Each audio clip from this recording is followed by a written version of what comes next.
Do not adjust your sets. Not only are we on time, we are a half hour early tonight. Welcome to episode 121 of the Wise Guys Sports Show here on the Wise Guys YouTube and Twitch channels. I'm one of your hosts, Jim Crenity, and let me bring in my co-host with the most, Mr. Mike Martinez. And Mike, happy football. Happy football, James. We had a taste of it the last 2 weeks, but now the dirty old uncle is back, and now the shenanigans can begin. I have never heard week one of the NFL so aptly described in my entire life. Okay, can we not do that right now? Yes. You, my friend, are a technological fucking genius. I adore you. Okay, full disclosure. When James and I both spent 2 hours of our time probably watching live or shortly thereafter it was live, the Taylor Swift episode of New Heights, we came to a meeting of the minds that said, we have to have, can we not do that right now? It was so good. We're going to do it again. Okay, can we not do that right now? That's fucking great. Can you please send me that tonight so I can put that on my mind for my job, please? Yeah, I might actually end up getting it to you. Well, then again, there's a reason why we're on early, but yeah, it'll probably be just after the show because I don't think we're going to do a halftime tonight. No, we're not going to do a halftime. And the reason, ladies and gentlemen, we're early is because my wife, who is a wise ass to no end, and one of the main reasons I love her so dearly, took a picture of me nodding off with the little boy in the chair this afternoon. And yeah, there it was. Mikey's tired. You know what happened? So what was it? Thursday night into Friday, Steph was watching all the old Hell's Kitchens are on Prime. So she was watching Hell's Kitchen. I come down from putting Bobby to bed, and she watched it for a few minutes, and then she goes, "Hey, I'm going to go up. Are you going to stay down?" I said, "Yeah, I'll play the Xbox for a half hour." Next thing I know, it's almost midnight. Had to be up for work the next day. Friday was a long day. Saturday morning, I was up at 5, and this morning I was up at 5. I'm a little sleepy, a little bit.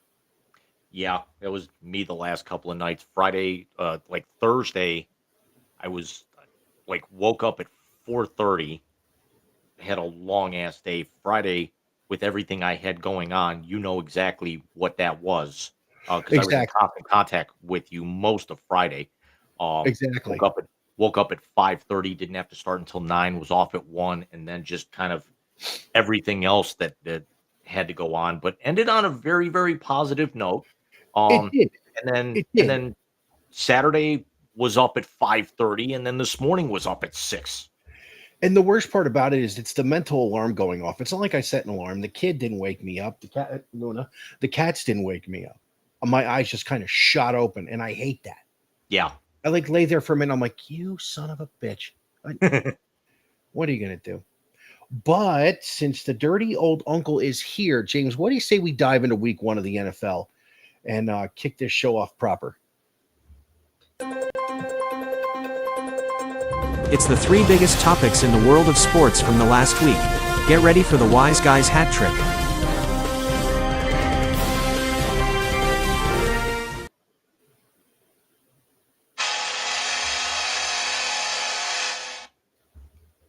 And what a week it was. And we've still got a couple more games on the slate. Yeah, we have a game in 12 minutes. Who is the Sunday night game again? I believe. Oh, it's Bills Ravens. Buffalo and Ravens. Yeah. That's right. So Bills Ravens tonight at 8:20 on Peacock. We had a full slate this afternoon. Of course, we talked about the Thursday and Friday games last week in our NFL preview. We split. Actually, no, you went 2-0, you bastard. John and I split. We didn't think it was going to be a close game on Thursday night, but the Eagles win with the night they unveil the 2024 championship banner. And of course, what a game played by Justin Herbert down in Brazil. That's the best game I think I've ever seen him play as a pro in their win over Kansas City. Well, look, I mean, it's a lot of things went scripted today that we thought it was going to happen. A lot of things didn't. And I want to start in East Rutherford, New Jersey, if I could, and give a little shout out. My godson was there today, was at that game. He's grown up a Packer fan, so going to see Aaron Rodgers live, no matter what you think of him, is still pretty cool. But I don't want to talk about Captain Hayaska and his 4 fucking touchdowns, that scumbag bastard. I want to talk about Justin Fields. What 16 a day. 16 of 22, 218 yards and a touchdown. And 50-some yards on the ground and 2 rushing touchdowns. Justin Fields played about the best game you possibly could as a New York Jet quarterback and still lost. Look, I've watched some of the highlight packages already, Jim. Fields looked amazing, and Iron Eagle had my call of the year so far. He said on his touchdown to Garrett Wilson, and the Buckeye connection has the Jets on top. And it was that same Buckeye connection that cost them the game where I saw that. Where he tried to hook up with him at the very end and threw an absolute laser when he actually did not need to and ended up costing them the game, because there's no doubt in my mind they would have gone down the field and scored to put them ahead. But Agreed. Steelers win 34-32. Rodgers goes 22 of 30 for 244 yards, 4 touchdowns. Bryce Hall goes 19 carries, 107 yards. Garrett Wilson, 7 catches, 95 yards, and a touchdown. DK Metcalf, also in his Pittsburgh debut, 4 catches, 83 yards, and stays out of the end zone, which is rather alarming considering how Rodgers decided to throw the ball all over the field, and their biggest acquisition stays out of the end zone. Well, it seemed to me that his short yardage touchdowns were to tight ends and backs, which unless you're throwing a fade in the end zone at that point in time, you have to expect that. With the Jets having a very good secondary, you can't throw a slant in the red zone against them because Sauce will jump the route and he's gone. Did Sauce not follow him around the field? What the hell was Aaron Glenn doing? Yeah, pretty much. But but this was a scenario where it was a back and forth. It was not a 34-32 game. It was a great game. The score is not going to reflect that because my God, what a leg on Chris Boswell. Hitting that thing dead center from 60 with under a minute to go to give the Steelers the win. And that thing could have cleared from 65 with that was a bomb. That was an absolute bomb. And the Meadowlands this time of year is not known for the swirling winds. This game's in late October, early November. No disrespect to Boswell, as good as he is, he doesn't make that game. Absolutely. Yeah, Tomlin went from 60 because he knew he had a favorable climate. Jumping from the sublime, which was a good game out of a Jet quarterback and Aaron Rodgers, let's go to the ridiculous and go to Indianapolis. Good Christ, is the Miami Dolphins a piece of shit? You got blown out by Danny fucking Dimes? Are you kidding me? I mean, 33-8, the score shows there, and it wasn't really that close. No. Daniel Jones, 22 of 29 for 272 yards and a touchdown. Tua, 14 of 23 for 114 yards, one touchdown, two interceptions.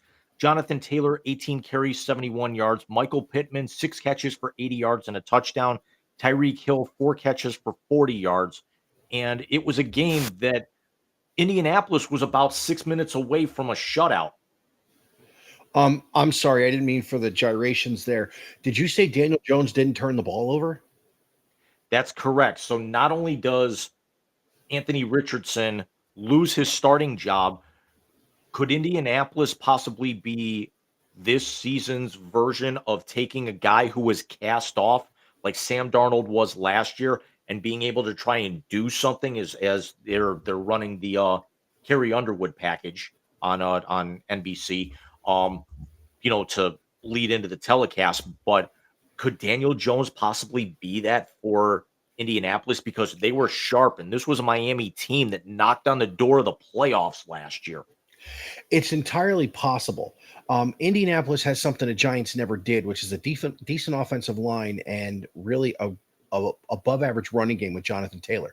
No disrespect to Saquon Barkley, but that offensive line for the Giants was their Achilles heel for many, and I could throw a few more on there, many years. They couldn't run block or pass block to save their fucking lives.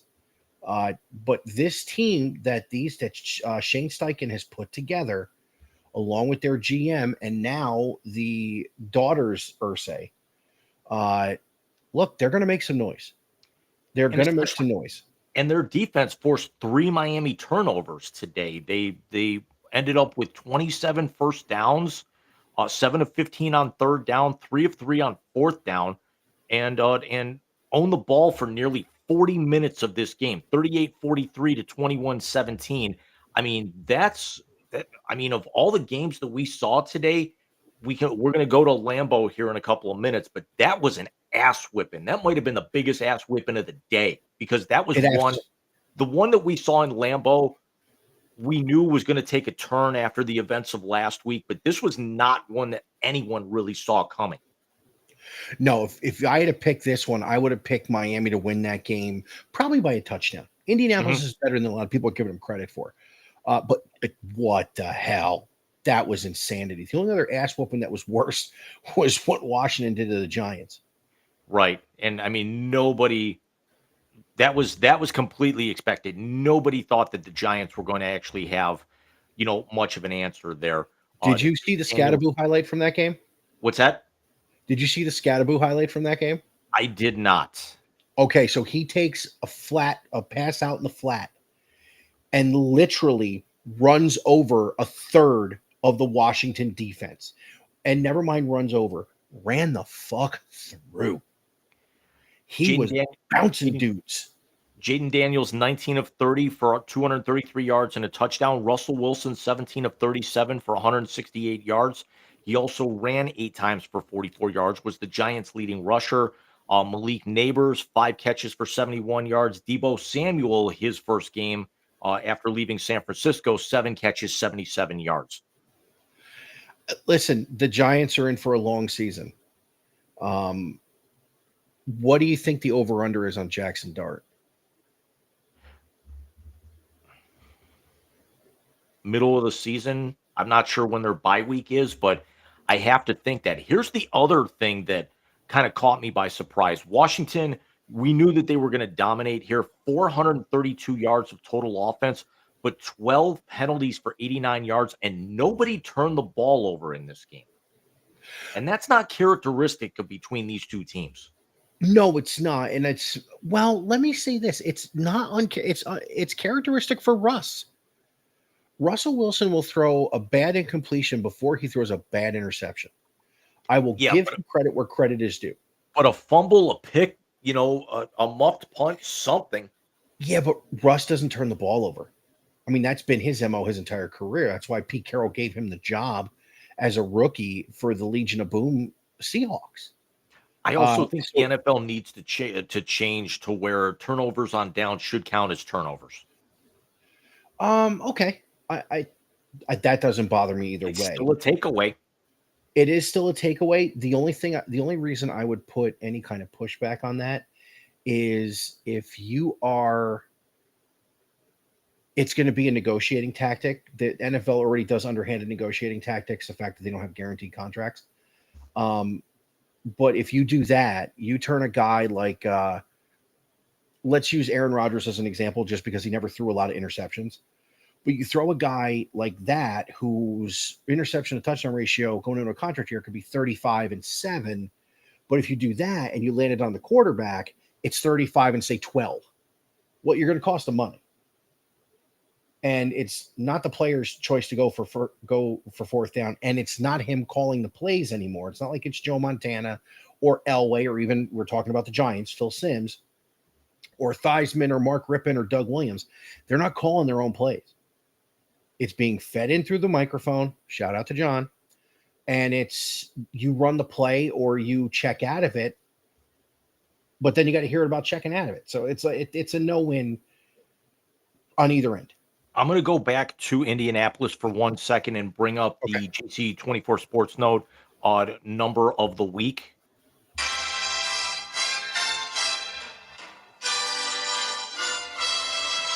And the number is 11. Mike, do you know what that number represents? Is that the number Danny Dimes is wearing in Indy? It might be, but it's not the answer to this. With the Colts win today, and not only a blowout win, it snaps the longest consecutive week 1 losing streak in the NFL, which the Colts had at 11 straight years. Really? The Bengals have got the worst first 2-week record in the NFL since 2019. But the last time that the Colts had won an opening week game was 2013 before today. Holy shit. I did not know that. See, my numbers of the week are cheeky and stupid. Yours actually have substance to them. Some of the other games going around the league quickly here. Matthew Stafford gets his name into the record books as the Rams knock off the Texans 14-9, 21 of 29 for 245 yards and a touchdown. Becomes the 10th quarterback in NFL history to throw for more than 60,000 yards. Wow. I know Kent does it differently than Cooperstown. He's still a lion when he goes in, though, right?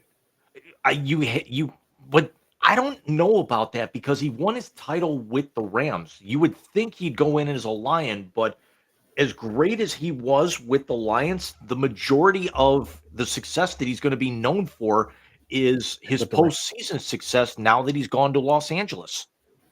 That's very true. Okay.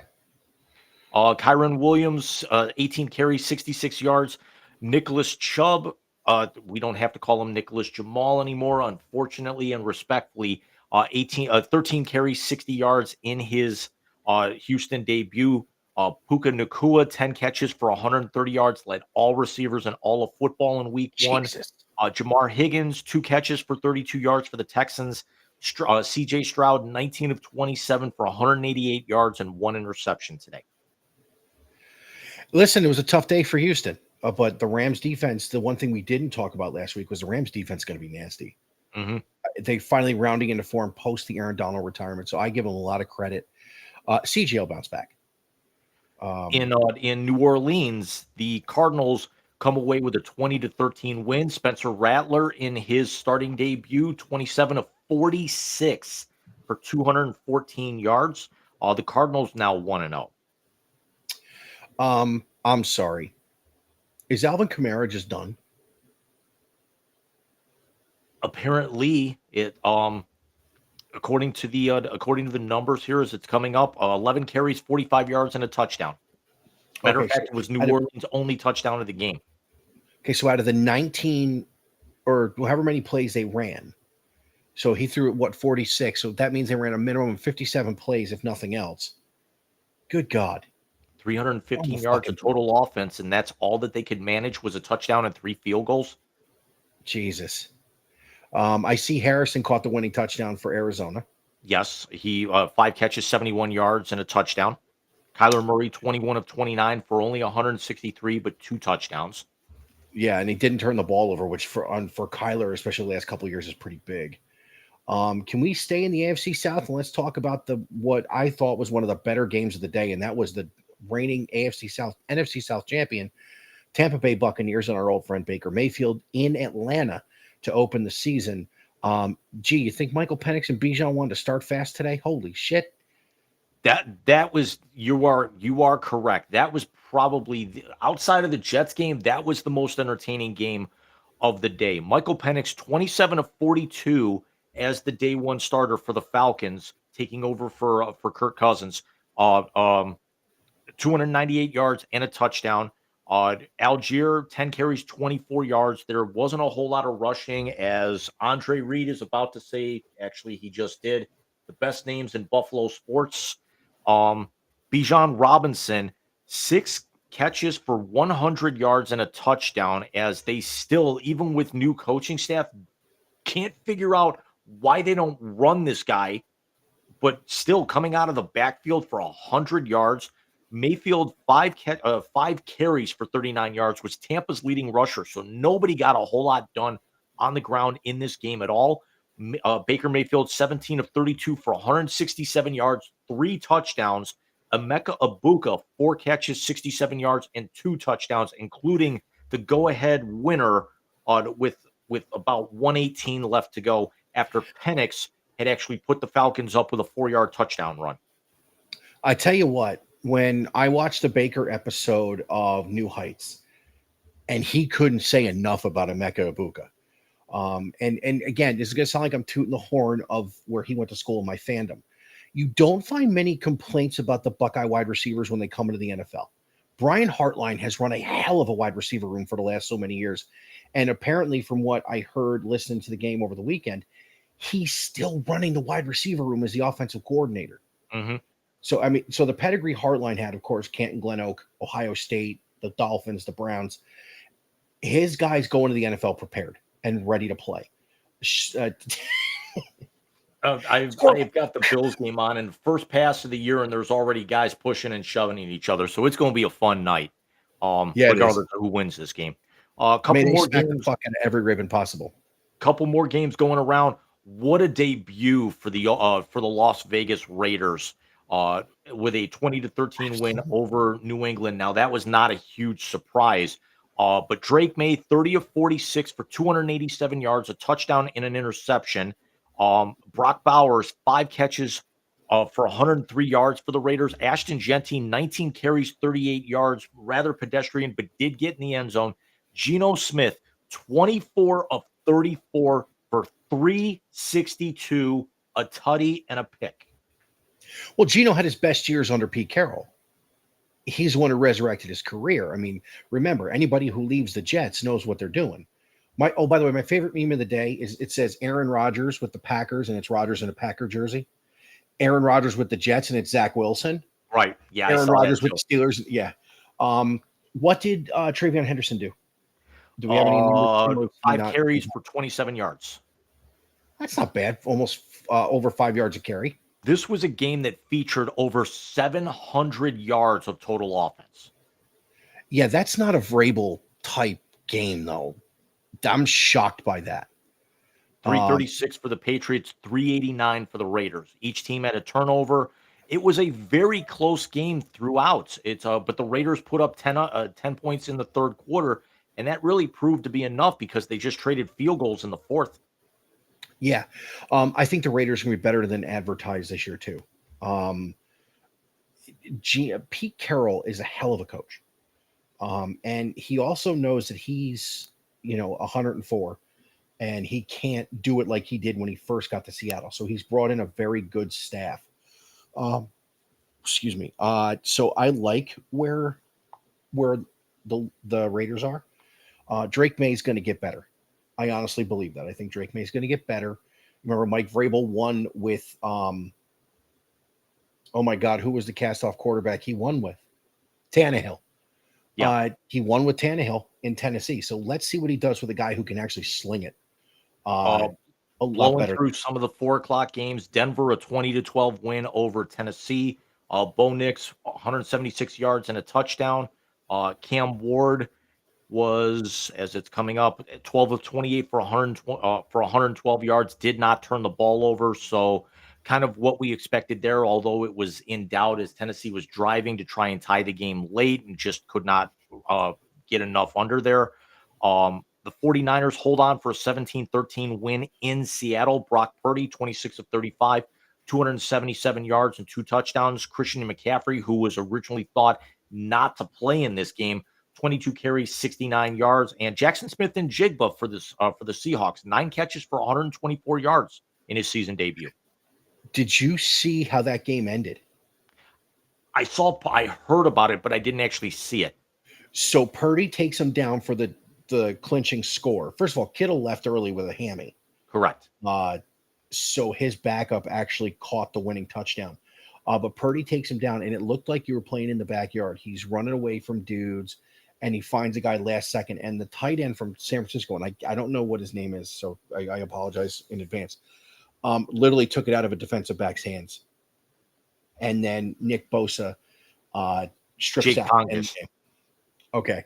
Yeah, and then he had Nick Bosa had a strip sack to end the game. So good showing by San Francisco. One of the last of the 1 o'clock games that ended almost about the same time that some of the 4 o'clock games did because of a 1 hour and 20-minute weather delay for lightning in the area. Jacksonville knocks off Carolina 26-10. No huge surprise, but good win for Jacksonville with their whole new regime. Trevor Lawrence, 19 of 31, 178 yards and a touchdown. Trevor Etienne Jr., 16 carries, 143 yards for the Jaguars. What a game by him. And I saw that Travis Hunter got his first catch. Touchdown Buffalo. Dalton Kincaid from Josh Allen, 7 plays, 50 yards, 6-0 Bills. Love that. Fuck the Ravens. About what I think of that. Travis Hunter caught a slant and just juked somebody out of their shorts. I don't know what he did on the defensive side of the ball today, but it was Carolina. All due respect to those guys. I had his numbers. Travis Hunter was 6 catches for 33 yards, a long of 10. He was targeted 8 times. He did not run the ball at all, as they were talking about, like working him in with a little bit of wildcat or some other offensive plays, and he did not register anything on the scoreboard or the stat sheet for, defensively in this game. Well, that could mean one of two things. He didn't play many snaps, or when he was in the game, they didn't throw the ball his way. Right. And not for nothing, and I'm going to use the name, it's the Dion syndrome. They just don't throw the ball to his side of the field. 2 more games. The what we all thought was going to be the game of the day turned into the whitewash of the day, as the Green Bay Packers, just recently acquiring Micah Parsons, go out and absolutely dominate the Detroit Lions 27-13 in a game that was not that close, as Detroit got a wonderfully caught touchdown with under a minute to go to bring it to a 2-score game. But this was something that Green Bay led from the outset. Jordan Love, 16 of 22, 188 yards, 2 touchdowns. For the Lions, Jared Goff, 31 of 39, 225 yards, a touchdown, and a costly interception. David Montgomery only ran for 25 yards. Sam Laporta, the leading receiver in the game, 6 catches for 79 yards. I think that the Packers have just served notice that they're a different team this season. And it's not just Parsons. It's Jordan Love in year 3? I believe 3, maybe 4. Year 3 of 3, because the first year was when Rodgers went to the Jets, then he was out. Then the second year with the Jets, the third year. You're right.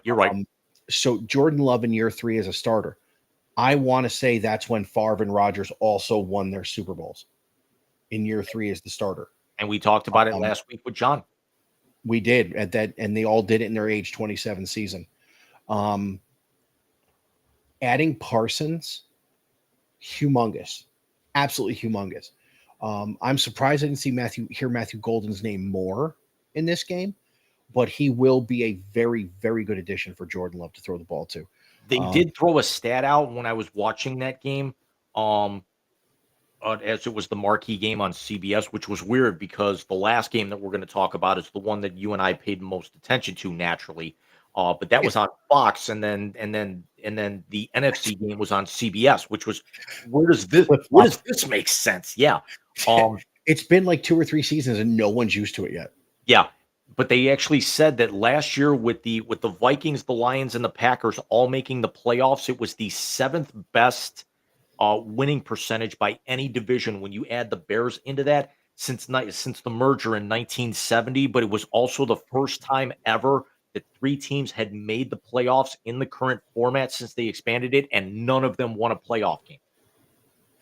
That's interesting. Well, yeah, because I was going to say, 3 teams got in from the AFC North in 2020, but of course, the Browns beat the Steelers, so one team was going to get a win in the playoffs, Right. Either way.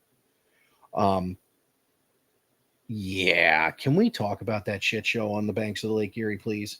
Yeah, so in the final game of the day, naturally we save it. It was honestly one of the more, I don't want to say anticlimactic. It was actually one of the better games of the day. Um, as Cincinnati holds on to knock off Cleveland 17-16. Joe Burrow's struggles against the Browns in Cleveland continue. 14 of 23 for 113 yards and a touchdown. T. Higgins only 3 catches for 33 yards after getting that contract. Joe Flacco 31 of 45 for 290 yards, 1 touchdown, 2 costly interceptions. However, both of them went off of his receivers' hands and were deflections. Um, uh, Dylan Sampson, the rookie, 12 carries, 29 yards, but that actually also didn't reflect really what he did, because he had a combined 93 all-purpose yards in this game, just keeping the seat warm. And even the Fox announcer said, "Imagine how good the running game's going to be with the possibility of them getting Quinshon Judkins into the lineup next week after he signed his contract yesterday." Jerry Jeudy, 5 catches, 66 yards, but he was one of those interceptions from Flacco went off of his hands, and he had a very key drop in the fourth quarter as they were going in. Myles Garrett, 2 sacks, quite honestly should have been 3, and it was on 3 consecutive plays. So they had not gotten to Burrow all game. Garrett gets to him on first down. He gets to him on second down, and then he also gets to him on third down, but they take the sack away from him, and award it to somebody else where he should have been a half sack, but it was easily the best defensive stand of the day. Carson Schlesinger, the rookie for the Browns, 8 tackles, 3 solo. Very, very good performance from him out the gate. But the game came down to the kicking game, and Andre Schmidt, who beat out incumbent Justin Hopkins, misses an extra point and then misses a 36-yard field goal, both wide right, with about 2.5 minutes to go, missed the field goal. And that turned into what should have been a 20-17 Browns victory, as opposed to now a 17-16 Bengals victory. Yes, James, and I have your Big Rican number of the week. If you would hit the number, please.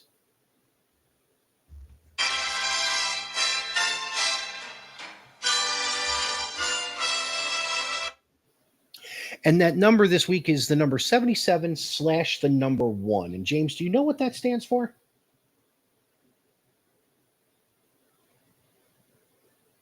(77/1). Mm-hmm. The number of offensive rushing yards they should have actually had they held on to Nick Chubb. No, that is 77 is the number of yards the Browns defense gave up in the entire second half today. All-purpose offensive yards. They gave up 77. Do you know what the number 1 is? It is the first time in NFL history a team has held another team to under 100 yards and a half and lost. Why does that seem like the most Cleveland Browns stat of all fucking time? Yeah, it definitely makes sense. I mean, it said that the Browns outgained the Bengals 327 to 141 and had the ball for 36 minutes in this game. Oh no, this was when you and I talked about Ohio State, Texas last week, and I said the stat sheet isn't everything. Mhm. This is the exact same game. They just scored a couple of more points on each side. The Browns dominated this game on a stat sheet, lost the fucking game because it And wasn't and the whole story. and I don't I mean, granted the interception that went off of Cedric Tillman's hands late in the fourth quarter that iced the game, when the Browns could conceivably have gone down and tried to give Schmidt a chance to redeem himself. Um, the ball was a little bit behind him, yes, but he's still got to make that catch. If not, make sure that if he doesn't, do not tip the ball up in the air. Exactly. No, I watched the highlight package for the Browns and Bengals today, obviously, because I knew we'd get into it pretty heavy, with it being the Browns and Bengals, the battle for Ohio. I will say this: Flacco looked pretty good. The offensive line has some serious problems. And that biggest problem for the Browns offensive line is Dewan Jones. He got drilled with 3 penalties today. It could have been more. But my takeaway from this game is the Browns offense can look competent this year as the Ravens are going right down the field on Buffalo looking to tie this game up. But Judy, 5 catches on 8 targets. Sampson, 8 catches all 8 times he was targeted. Rookie Harold Fannin Jr., 7 catches, 63 yards, including a wonderful throw by Flacco. Flacco is just trying to make something. He's rolling out to the right. You think he's going to throw the ball away, and he just tells Fannin to go, and Fannin turns it into a 25-yard gain that eventually turned into the Schmidt missed field goal. Cedric Tillman, 5 catches, 52 yards. David Njoku, 3 catches, 37 yards. He got Jamari Thrash, Isaiah Bond, and Jerome Ford. He hit 8 different receivers in this game, even got the rookies involved.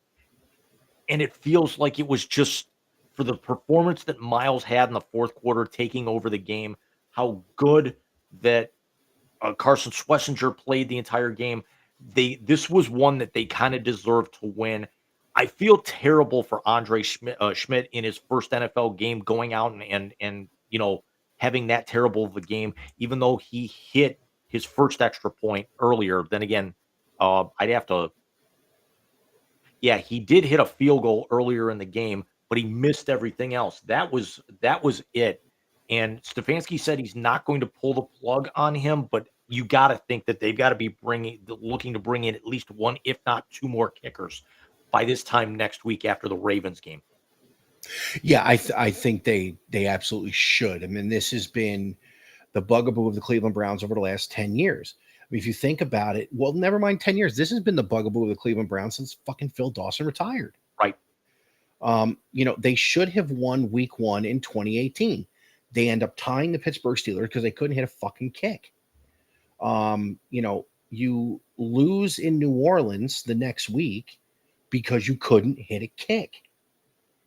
I mean, And you were hoping that because you had a great season with Dustin Hopkins in 2023, when you go to the playoffs, you know that he's on borrowed time being in the league for 10, 11 years already.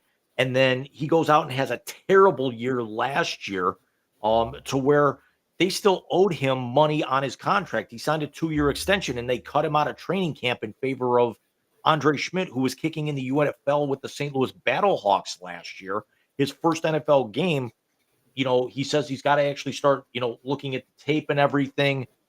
He's got to be better. How much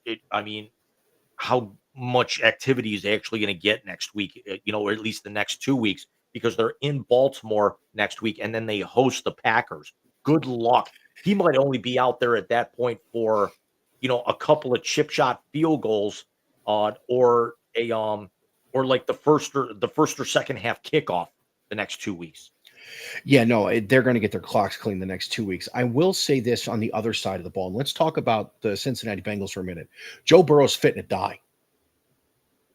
That one hit Miles had on him when he got the ball away, I didn't think Burrow was getting up. Yeah. That was scary. And Sweat, Like, I mean, that's the one thing about this Browns defense is that they've changed things a little bit as Lamar's going down. Big loss. Wow, that pushed him way out of field goal range. That's just a hand it to Henry. 20-yard sack. What the fuck was he doing? He was trying to like back up and extend the play, and Ed Oliver just chased him down, wrapped him up, and they went from the 20 to the 30, from the 19 to the 38. Yeah, that's a 20-yard sack. Jesus, Lamar. He just keeps backing up, backing up, backing up. Yeah, he went down at the 36. It's a 16-yard loss. And newsflash, Justin Tucker's not there anymore. He's not going to be. They're not going to be drilling no 55-yarder. Hold on. Why did I just have Shut up, Patino? Mike. No, why did I just have Rick Pitino go through my head? Justin Tucker's not walking out of that locker room. As he hit it just inside the upright. So 7-3. Who's their kicker?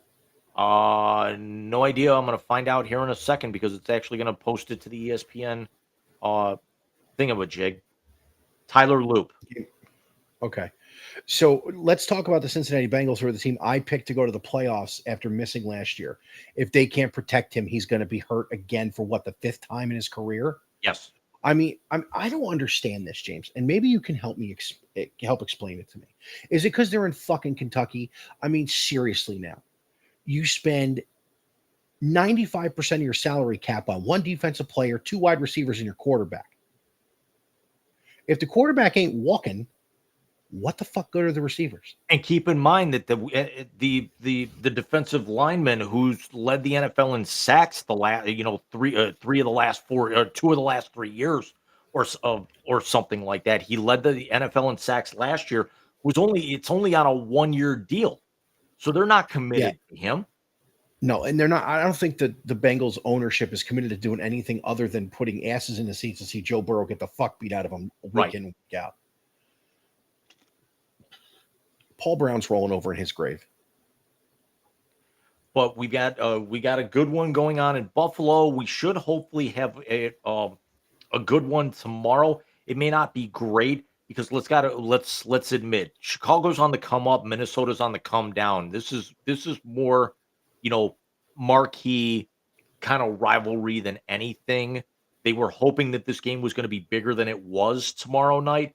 It's going to be competitive, but it might be a little bit more competitive because it's two teams that are going to be middle of the road by the time it's all said and done. All respect to the Bears. Yeah. I think the Bears are getting a lot closer than people realize.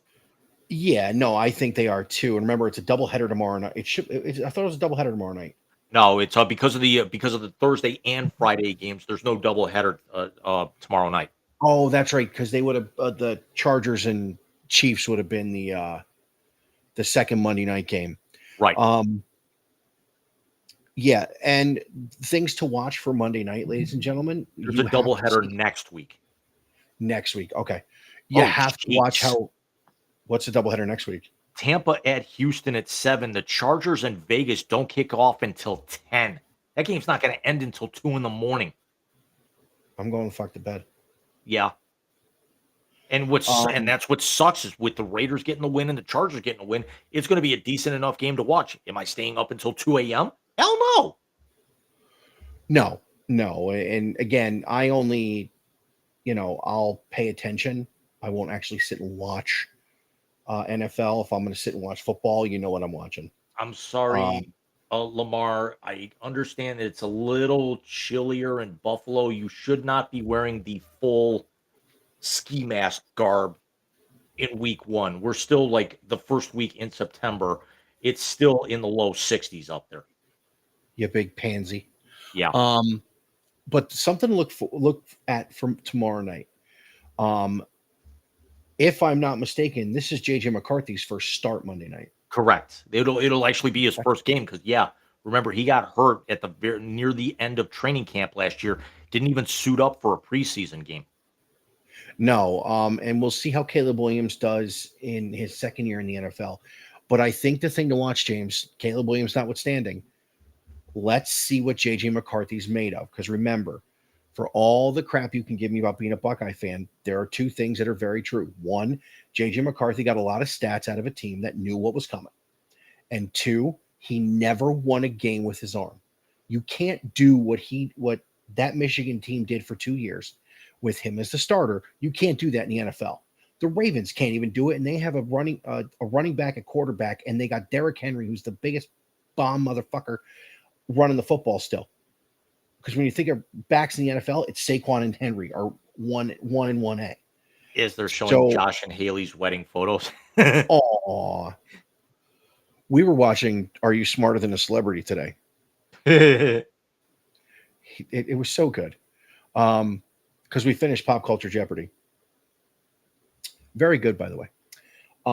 But yeah, I'm very interested to see what JJ McCarthy does. For two reasons. One, I was never high on him coming out of college.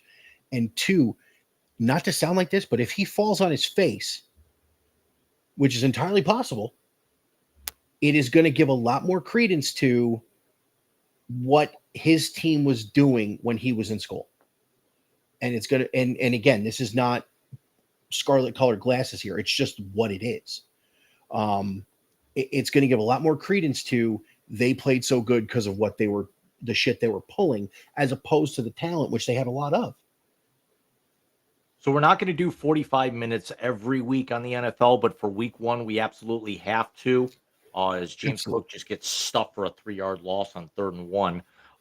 But let's actually, we had the start of the NFL season, and now we're actually going to say goodbye to the last major of the year in tennis. So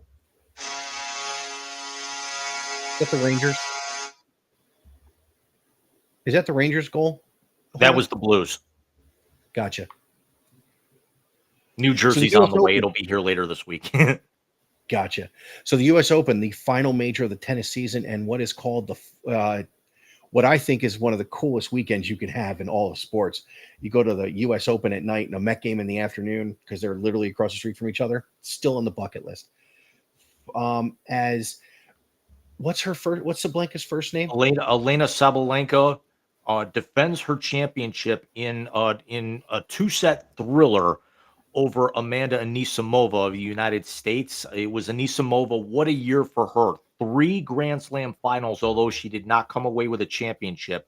And Anisimova, I watched this match. It was a really good match because Sabalenka is the number 1 player in the world. She's got 3 majors. She's the defending U.S. Open champion, and she is the hardest hitter on the women's tour right now. And Anisimova came out firing and started throwing it right back in Sabalenka's face, even though Sabalenka takes the first set. But then is up 5-3. She's up 5-3 in the second, and then and then she starts feeling the butterfly. Sabalenka does. Anisimova gets it back to 5-all. They go 6-6, and then Anisimova just blows her away 7-3 in the tiebreaker to claim her second consecutive championship. She is the first woman since 2014 to repeat at the U.S. Open. Mike, do you remember who that was?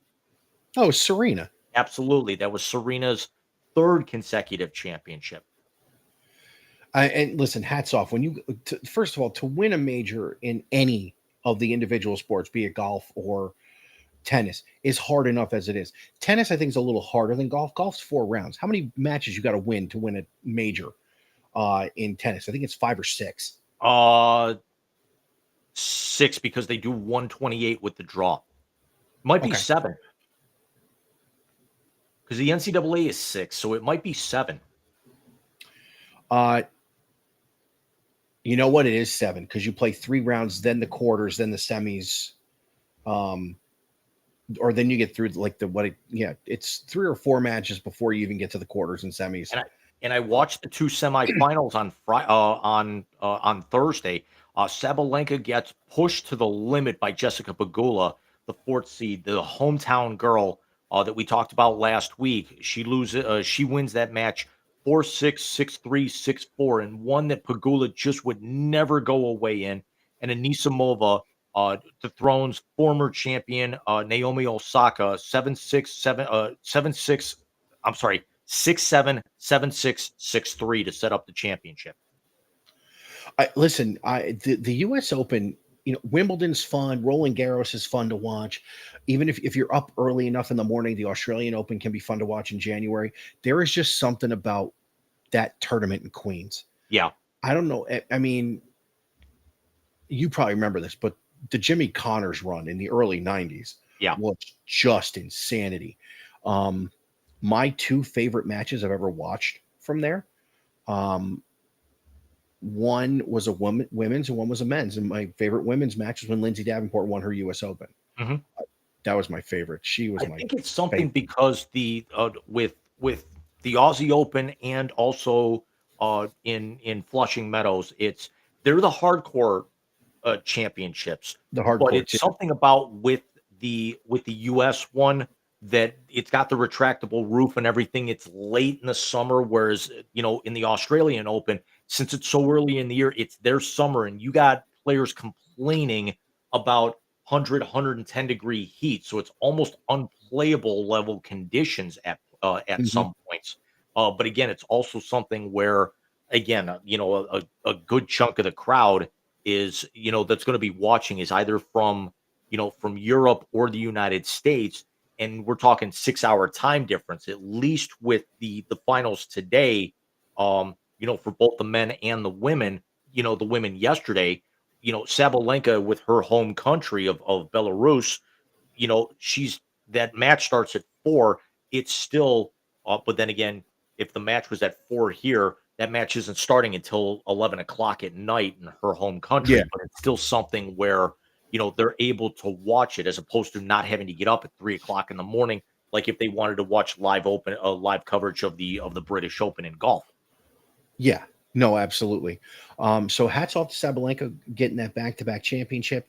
And then, of course, we had the men's today. Jim, why don't you tell us about the men's match? I did not watch the men's because of all the football that was going on, but Carlos Alcaraz wins back-to-back majors against Yannick Sinner in a four-set thriller today, 6-2, 3-6, 6-1, 6-4. And for Sinner and Alcaraz, this was the third consecutive major that these two have met in the finals, and Alcaraz came away with two of them.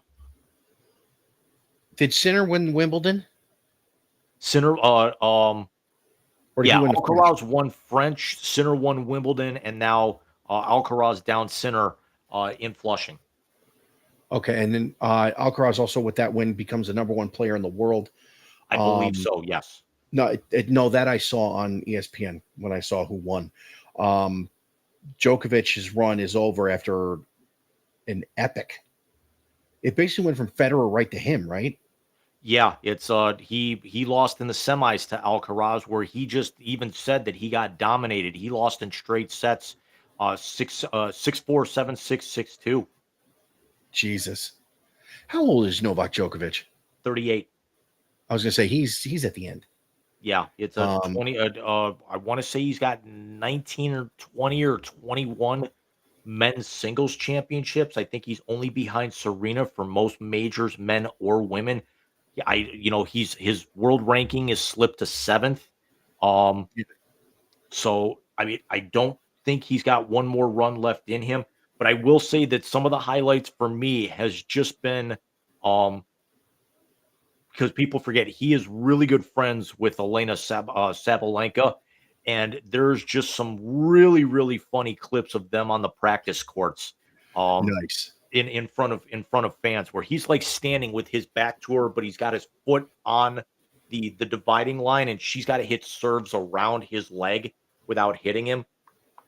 And then also they've played like exhibition doubles together against like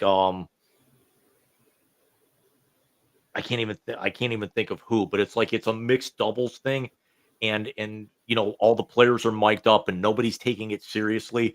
So there's a Oh yeah, great clip from earlier this year at the Aussie Open where they're paired together with this exhibition, and Djokovic is trying to play an entire point where he's screaming just like Sabalenka does. I've seen that. Um, just backtracking, real quick, my favorite men's match there was when Andy Roddick won his U.S. Yeah. Open.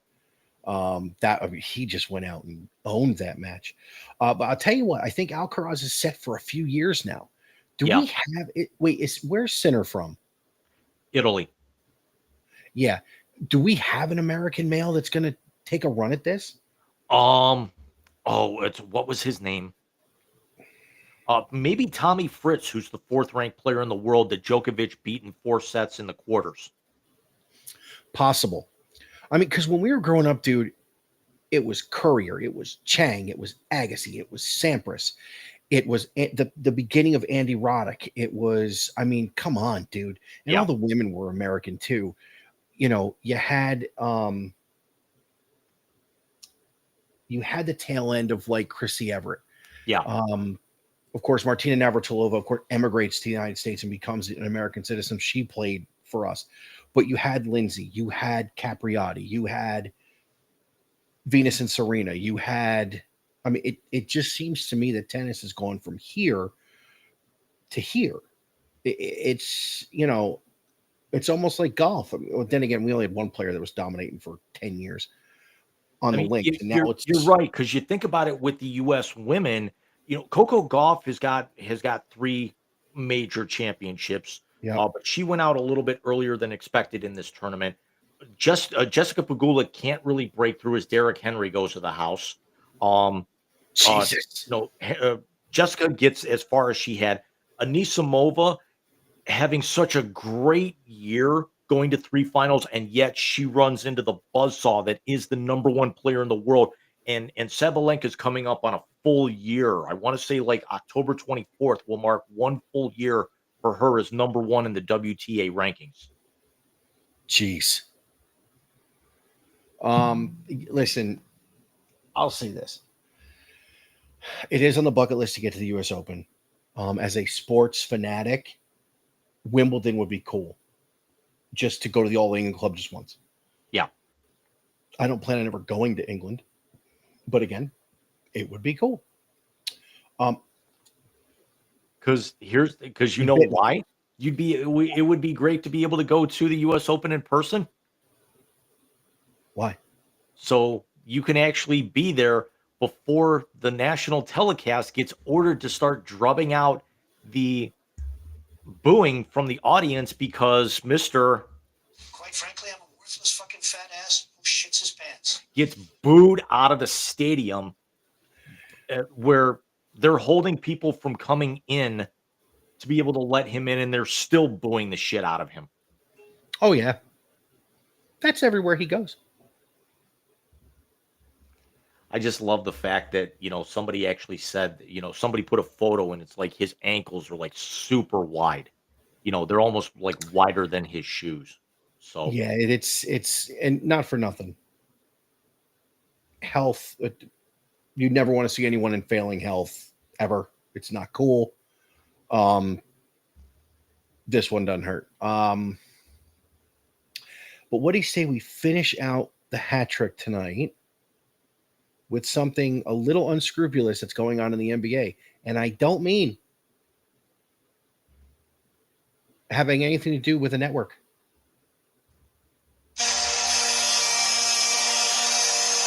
there's your Rangers. Thank you. Yeah, this could be bad. Like there are people, for those of you who don't know, there's a report that has emerged from Pablo Torre, right? Correct. Pablo Torre, who is a former ESPN correspondent, now has his own podcast. There was a report out there that Kawhi Leonard was paid $28 million by owner of the LA Clippers, Steve Ballmer, to be the CEO of a company that does not even exist, to circumvent the salary cap and go around the CBA rules in the NBA. Now, here's 2 huge things about this. Number one, someone thought Kawhi could be a figurehead of a company on paper, and no one would want to even talk about it. Right. And number 2, there are people in the media calling for Steve Ballmer to lose the franchise. I don't think that will happen. In the wake of how he acquired the franchise, there's no way they're ever going to take this away from him compared to the last guy. No, and that's what I mean.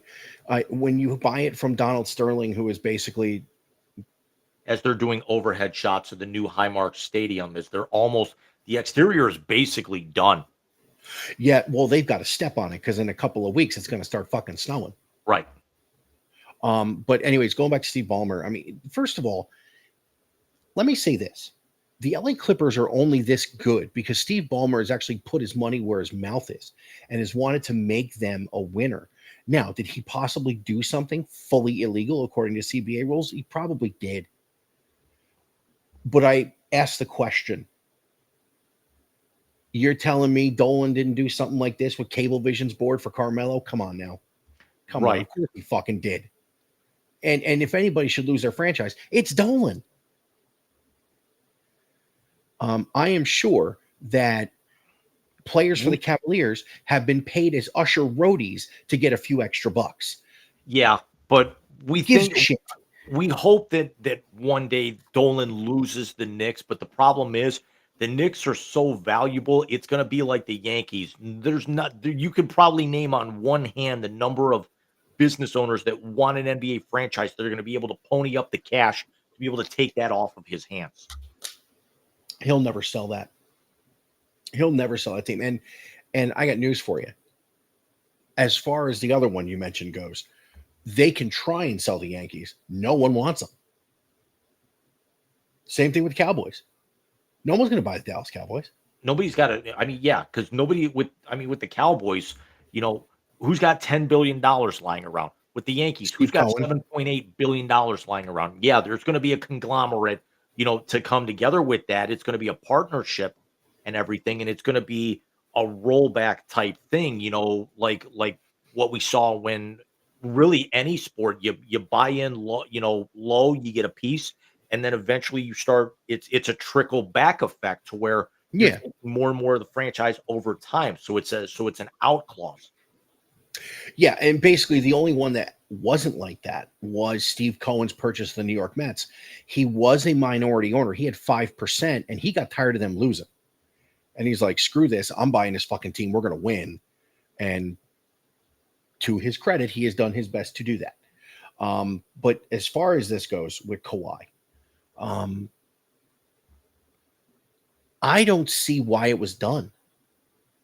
He was first from two things. One, how greedy is Kawhi as a player? If you're going to be, if Steve Ballmer's going to hand you $28 million under the table, basically, Yeah, you basically paid him to be his fucking gardener, $28 million. That's what this is. This is the kid with the lawnmower walking down the street, putting cash in his pocket. And Steve Ballmer, you have a franchise that's been above reproach since you took over. Everybody thinks you were going to be the next Mark Cuban, and you actually brought some fun to basketball that wasn't the Lakers. What are you doing, dude? I mean, you'd figure, yeah, he made the Clippers relevant, changed the uniforms, changed the logo, got them out of being that little brother in Staples Center, now Crypto.com arena, got them into the Intuit Dome, the old LA Forum, and turned it into easily the nicest arena in North Agreed. America. It's absolutely gorgeous. It looks like a stadium. It basically looks like how Arthur Ashe Stadium, looks when it's under the lights and doing something other than tennis, whether it's, a wrestling pay-per-view or a rock concert. It's gorgeous. It looks like almost like a football stadium when you're inside of it, packed inside of a basketball or potentially hockey arena. It's, and he funded most of that. Ballmer's done everything right. This is just something, if more of this comes out and we're looking at potential wire fraud or tampering or circumvention as more and more comes out, he's definitely going to be hit with millions of dollars worth of fines. You're going to see the Clippers probably end up losing, draft picks are fined as an organization. Although, again, we've established on this show multiple times, unless it's a top 10 pick or protected, draft picks don't mean anything in the NBA anymore. The Clippers are a very, very old team with a lot of expiring contracts anymore. And I'd like to think that this was not true because really, when you look at some of the owners in the NBA, Steve Ballmer is considered, as Derrick Henry, I think, is gone again. Yeah, he's up over 100 yards already. Do the Bills not have a run defense, James? No, because Derrick Henry's running right through and over guys. Um, tonight he's out for blood. Yeah, that was 55 yards. Straight Jesus up the middle. Christ. Or right just off right tackle. Um, but Ballmer is one of the cool owners. You can't name a whole lot of owners in the NBA. Naturally, you and I can talk about Dan Gilbert because of how our allegiance to them. We could talk about James Yes. Dolan for all the wrong reasons. You can't name really very many other owners in the NBA. Steve Ballmer is one of the guys that come to mind because number one, he was one of the people that wanted to make the Clippers relevant coming out of the whole Donald Sterling fiasco a few years ago when he acquired the franchise. But he's done everything right to be able to get them out of that punching bag mystique that they were for so many years. He absolutely has. And the other thing too about it is this. You owners in sports only come with one of two stigmas. And stigma's the wrong word, but that's the only thing that pops in my head. You either have the James Dolan, Jerry Jones stigma where you just once your hands are in it, you fuck everything up. Or you have the Dan Gilbert, Mark Cuban, Steve Ballmer, Steve Cohen stigma where you throw the money around, but you let the people you hire to do the job do the job. Ballmer had done that to this point. Cuban, for all the things he meddled in, including running on the court, he did a podcast with somebody. He said the only time he ever really got involved in a trade was the trade for Luka to get the draft pick. When he called the owner of the Hawks and said, "We know who you're taking. We're not taking your guy. Here's who we're taking. What do we got to do? You and me. Screw the GMs, screw the coaches. You and me. What are we doing?" Got the deal done. Granted, the people he sold the team to have entered into the stupid chat, but it is what it is. This would piss me off, dude. This would honestly piss me off if this has got more credence to it than just Pablo Torre trying to get his way back to ESPN, which I hope this is not what that is. I really do. I hope this is not what that is. But Jim, is there really a penalty they can throw at the Clippers outside that's going to be severe enough outside of you need to sell your team? I don't think so. I mean, you look at their roster as it's constructed for next year, there's a lot of names, but there's a lot of old names in here. I mean, let me just run this down. Nick Batum is under contract for $5 million. He's at 36. Bradley Beal, they just acquired, is making $53 million next year. He's 32. James Harden, 36. He's going to make 39 next year. Kawhi is going to be 34. He's going to make 50 flat. Brooke Lopez at 37 is going to make 8.7. Patty Mills is under contract at 37. And Chris Paul signed for 1 year at age 40 for just shy of 2.3 million. I mean, that's and Ivica Zubac is 28, not jumping off the page there, and he's making 18.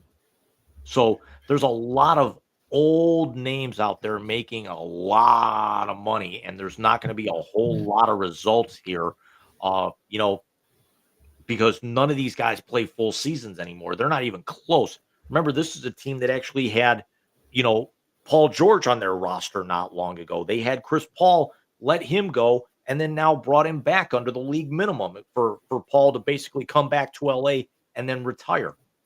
Mm-hmm. Yeah, I don't know because I don't know what kind of actual punishment they can do. I mean, that's the other thing about these owners in this sport.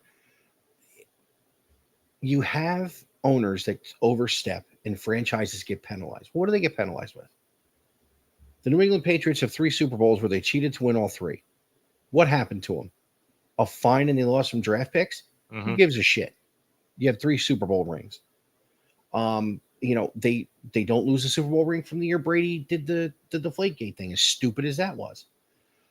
You don't have fines and shit that you can do to a team where a guy's just throwing 28 million around just to throw it around.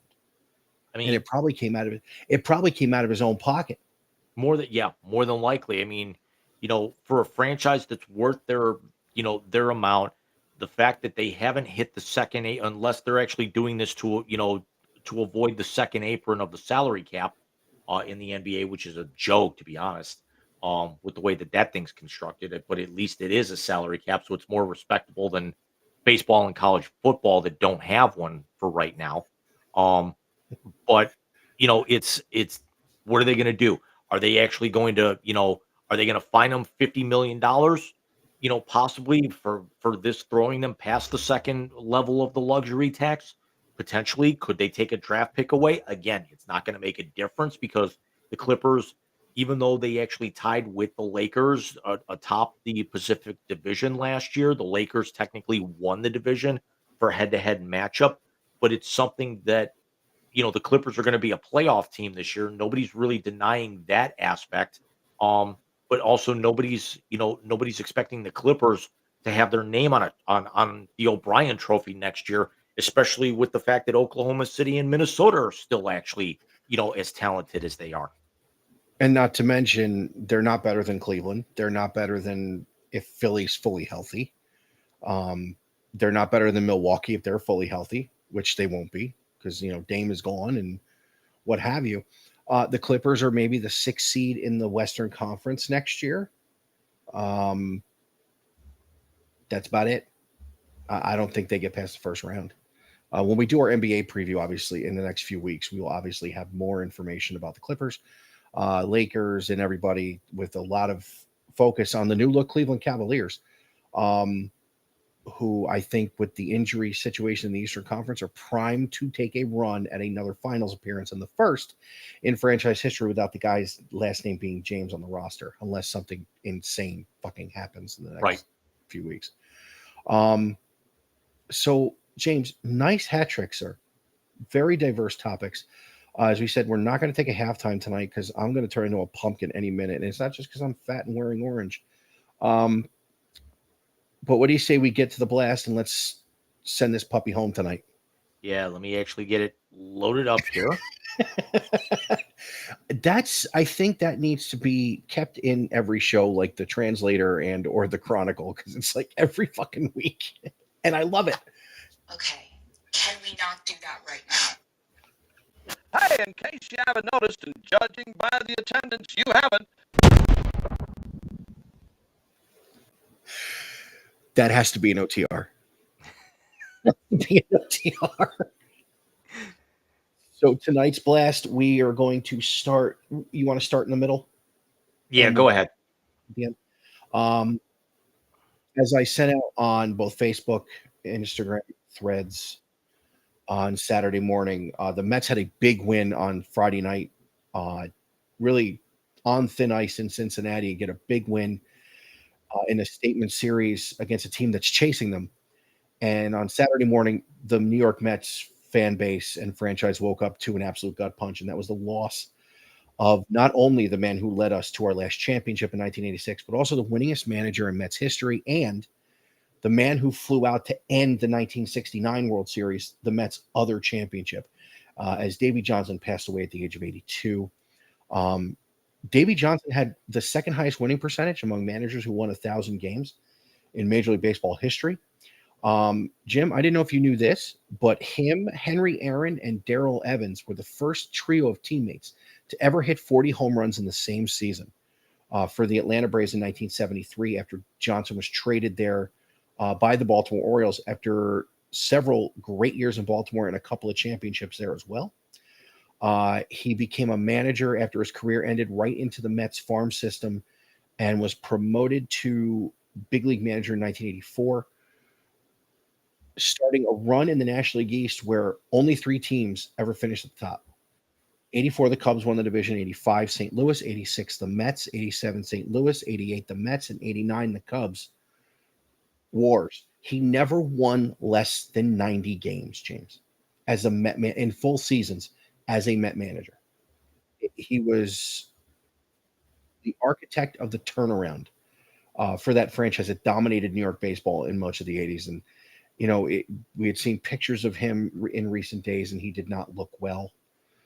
The last time I think he made a public appearance for the Mets was a few years ago at the 40th or 30th anniversary of the 86 team. Um, might have been after that when him and Doc and Daryl were inducted in the Mets Hall of Fame. I don't know if it was before that or after that, but that was rough to wake up to Saturday morning as a psychotic Met fan. Yeah. That you know, that was rough. And then especially go ahead. them retiring number 5 for David Wright that Davey wore when he was the Mets manager. And then you wake up to that, and then on Saturday, the hockey world is we're getting ready for training camp to open. Mourns the passing of one of easily the 5 greatest goaltenders of all time, and that is longtime Montreal Canadiens legend, Hockey Hall of Famer Ken Dryden, passing away at the age of 78 after a long bout of cancer. The Jeez. Canadiens acknowledged on Saturday. Dryden won. He won 6 championships with the Habs between 1971 and 1979. He won the Calder Trophy in 1971. He won the Vezina as best goaltender 5 times. He was a Conn Smythe MVP. He was a 6-time All-Star. And the one thing that a lot of people around our age are going to remember is Ken Dryden was also a fantastic broadcaster after he left. Yes. Ken Dryden was on the call with Al Michaels for the Miracle on Ice game in Lake Yes. Placid in 1980. And that is going to be one of the, we're not going to remember his playing days. We were far too young. Our parents would. But you got to figure for that era, it was Ken Dryden, whereas our era was Dominic Hasek, Marty Brodeur, Patrick Waugh. He was the epitome of 1970s goaltenders. It was really, him, and not too many other guys could really compete with him, even though the league had not exploded with expansionism. A lot of the expansion didn't happen, was between 67 and 71 in the NHL. And it was a gut punch. So it wasn't as tragic as this time last year when when we were getting ready for the Oh, season. We were getting ready to mourn, Johnny Gaudreau, even though that happened earlier in the summer. But it's definitely something you're going to see the Canadians pay tribute to Ken Dryden early, at some point, or at least for most of the year. As also, it was announced with the Canadians that they traded longtime goaltender who's been off injured the last couple of years. Carey Price is traded this to the San Jose Sharks in a salary cap move earlier on Sunday as well. So a lot of flux with a Canadians team that's expected to compete for a playoff spot this season. yeah, and I forgot Dryden was on the call. I knew he was a broadcaster. I knew he was great as a broadcaster. I forgot he was the analyst with Al Michaels in 1980. When you said it, it just popped into my head. Yeah. Hey, having seen Miracle, as I'm sure you have, Oh, easily one of my 3 favorite hockey movies of all time. Absolutely. what's the other 2? Personally, if I want to laugh, Goon, favorite hockey movie of all time, is arguably my favorite movie of all time, Mystery Alaska. Ah, yes. Now, I am more juvenile than you. My 3 favorite hockey movies are Slapshot, which is, I don't think there's a better trio in hockey movie history than the Hansons. Youngblood, the Rob Lowe movie from the 80s. And of course, Being a Child. It's the Mighty Ducks. There is just something about that cast of characters who wore newspapers and shin guards from baseball at the beginning and quacked their way to a championship that just kind of hit the heartstrings. Cake eater. I saw a TikTok of a little kid learning how to play hockey and skating, and he would fall over himself. He goes, I want to try the knuckle puck. Come on. Keenan has been with us for 30 some years now. Oh, but let's get over to the top 25 from the weekend, college football. We spoke about it last week. A lot of laughers, but there was a couple of good games and a couple of upsets that no one saw coming. Yeah, really. Ohio The only State. 3 games we really need to talk about were the only top 25 head-to-head matchup, and then the 2 upsets, because Yeah, everything else really went chalk.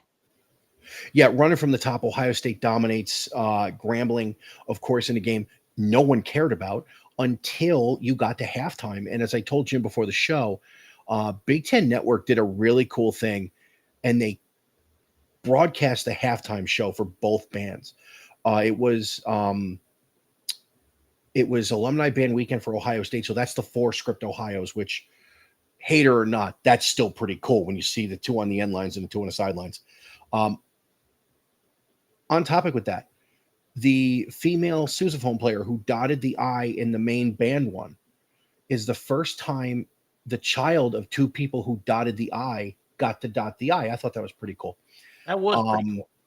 Yeah, mom and dad got engaged at a skull session during Cooper's regime. And then she dots the I today, or yesterday. So let's get to. I was going to say, let me run down the scoreboard here. Let me get the laughers out of the way, and then we'll double back. Top-ranked Ohio State, a 70-0 win over Grambling. Number 2, Penn State, a 34-0 shutout over Florida International. Number 3, LSU with a 23-7 win over Louisiana Tech in a game they really took their foot off the gas with. Number 4, Georgia, a 28-6 win over Austin Peay. Number 5, Miami, a 45-3 win over Bethune-Cookman. The biggest throw gas on the fire game of the weekend, number 6, Oregon with a 69-3 romp over Oklahoma State after Mike Gundy runs his mouth. Number 7, Texas with a 38-7 win over San Jose State, getting back on the right track. Number 8, Clemson, 27-16 over Troy. Number 10, Hold on. They were down 16-0 in that game. Yeah. I thought they were going down. And then woke up.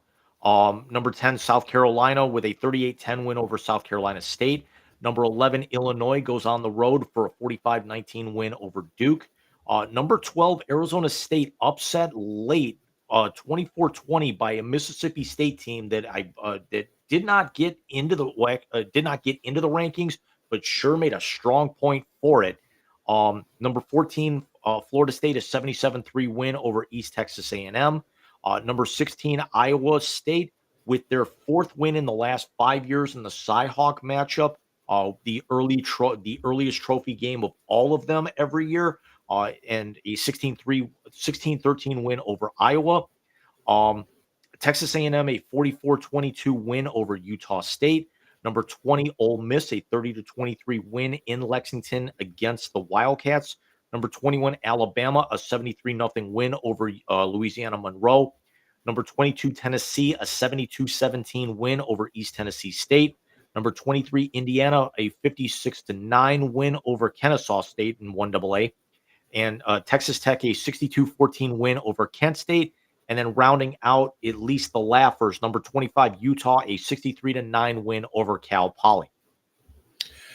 Yeah, week 2 we talked about wasn't going to be that great, but let's talk about. Let's start with that game in Norman, Oklahoma, on Saturday night as Sharon Moore goes home to his alma mater of as he was Sooner in his playing days. And I got to tell you something. I like that quarterback from Oklahoma. He's a ballsy son of a bitch. Mateer, he's good, dude. I glanced at the score on that for a few minutes. Excuse me, damn it. Thank you. But I glanced at the score a few minutes. Like I said, I certainly wasn't going to watch any of it. Didn't really care. I was also burnt out from the day before, and I didn't leave the couch at all Saturday. It's like, except to run the dishwasher, go to the bathroom, go get a snack, and that was it. I did the switch didn't go on very much at all on Saturday. That's how warped I was. Yeah, I worked Saturday for a little bit, so I was there before the game, and then we were doing stuff at home. I just had the one earbud in, listening to Hawk Harrelson and Paul Keels, which, by the way, I'm calling him that all season. By the way, so it in a marquee matchup in prime time, number 15 Michigan goes into Oklahoma, and the Sooners come out on top, 24-13. In a game that went a little bit back and forth early, and the final score may not have actually reflected, that this was a little bit closer than a 2-score game. Just Michigan couldn't make the plays down the stretch to be able to get into the end zone. No, they couldn't. And my 2 takeaways from this one, as I watched the highlight package of that, because, I'm trying to be prepared for this. Mateer is going to be a problem in the SEC. He is. And the other takeaway is you can tell Bryce Underwood is a freshman. As talented as he is, and he is very, very talented, he's a freshman. And for a freshman to go on the road to a place like Norman, Oklahoma and win a game is not an easy thing to do. That, and Jim, I'm going to say this. I think Michigan's defense took a step back, whereas coming out of the Harbaugh years into Sharon Moore, they always had the next guy up who was the impact player, whether it be on one level or another, on the defensive side of the ball. I don't see that this year unless someone rounds in a form going into later in the season. I don't know if they have that guy this year, and that could cause them big problems down the road. And I'm not just talking about November. I'm talking in general. That could cause them big problems. Yeah, I'm actually not going to toot a horn or anything, but do you actually want to thank Andrew Berry for, even though he was going to come out anyway, for drafting Mason Graham, that it looks like that they could probably have used him for a fifth year at this point. Yeah, I agree with you 100%. Graham was coming out anyway, and we'll see how good of a pick Mason Graham was as the season goes along. But like I said, it just doesn't seem to me like they have that next guy up. Now, he could show up out of nowhere in the next few weeks and get traction going into the Big Ten season. I don't know. It's just, it feels different. You know what I mean? It's just watching the way that they played defense last night. It just didn't seem to me like they have that dude. And again, it could come. On the Oklahoma side of the ball, this is the biggest win that they have had since what's his name? What's their coach's name? It was the D coordinator at Clemson for all those years. I just had it and I lost it. Lincoln Riley. So did I. No, Lincoln's a USC. It's Dabo's old D coordinator. What the hell was his name? Side note, I told Heather that I was going to be mad at her today if they Brent lost. Venables? Yes. This is the biggest win of the Brent Venables era at Oklahoma. The Heather, who works in my office, is a big OU fan. She spent a good part of her life in Oklahoma, and I was busting her chops. I said, I need a favor out of you Saturday night. She goes, what do you need? I said, I need you guys to beat Michigan. But let's talk about one of the upsets there, Jimmy. Yeah, we'll actually talk about that one here in a second. But the other one of the upsets was Baylor goes into SMU, 17th ranked SMU, in a game where it's going back and forth, and Baylor is trailing by 2 touchdowns with just under a minute and a half to go, gets 2 scores, ties the game, and then wins in double overtime, 48-45. How the hell did Sawyer you give up Robinson two for touchdowns? Baylor, 34 of 50 for 440 yards and 4 touchdowns. And again, 2 touchdowns in the final 90 seconds to send that game to overtime. I got to go watch the highlight package from that one because I saw the final score in double overtime. And honestly, Jim, I didn't think anything of it. It's like, oh, Baylor and SMU, pretty evenly matched teams. What are you going to do? Did not know they were down 2 scores with 90 seconds left. That's crazy. I did not watch this one, but the Billy Napier, seat gets incredibly hot right out of the gate as the number 13 Florida Gators in their first real contest of the year in the Swamp host South Florida, and South Florida comes away with an 18-16 upset win. And as you can see with the rankings, South Florida jumps into the top 25 and knocks the Gators from 13th all the way out of the rankings. I can't even.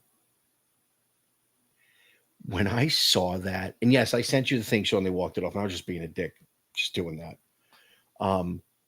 Yeah. Oh, Billy.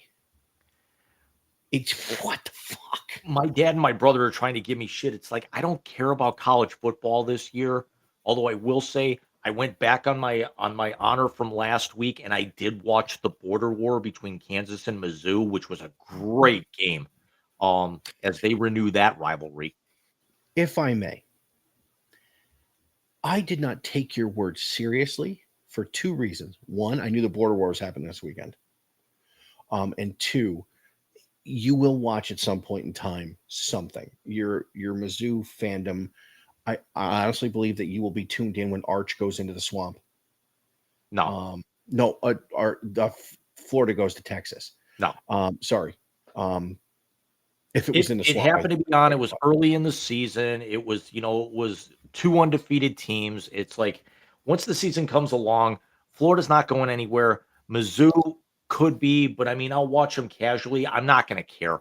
I'll watch them. I'm still not going to care. I didn't say care. I said watch. That might be one of the few games I do watch at all this year. I'm not going to watch Ohio State, Michigan. I'm not going to watch Red River. I'm not going to watch Notre Dame and anybody. I'm not going to watch Alabama, Georgia. I don't really care. And the funny thing is, as much as I follow it more than I follow the NFL, because I think we've established on here that I'm far more into college football than I am into the pros. I will only pay attention other than highlight packages to the Ohio State games. I will watch my team. Actually, I'll be honest with you. I will listen to every game except no, I'll probably listen to Michigan too, because Gus just irks my nerves now. Yeah. We don't get Fowler and Herbie until the playoff. I mean, God willing, So listen, this is going to be an interesting season in college football. The second season of the 12-team playoff, you see things are starting to even out a little bit with these teams. I did see something funny. The Powerball was pretty big. And in Alabama, someone was asked at a convenience store, if you won, what would you do? And she said, I would take and give the university $70 million to buy out Kalen DeBoer's ass and find a new coach. Are you kidding me right now? 2 tickets sold, by the way. One in Texas, one in, I think, Mississippi. Whatever. So let's close up with a little bit of fashion here to end the night before we get into band practice. So we had since the NFL is back, we had the rivalry jerseys to be debuted earlier in the week, and we'll actually look at a few of those real quick. We've also got a little bit of NHL on the eve of training camp. So all credit will go to Chris Creamer's sportslogos.net. And we will start here. We will skip that one. We will skip Dallas because it's just a rehash of their existing one. The Giants will actually wear the classic 80s throwbacks for a couple of games this year. Michael, you and I talked about it just before we went live on the air tonight. They need to bring these back full time. Yeah, no, I agree. This is the Giants uniforms we grew up with. It wasn't until I want to say the 2000 season. Yes, it was the 2000 season because that's the year they went to the Super Bowl against Baltimore.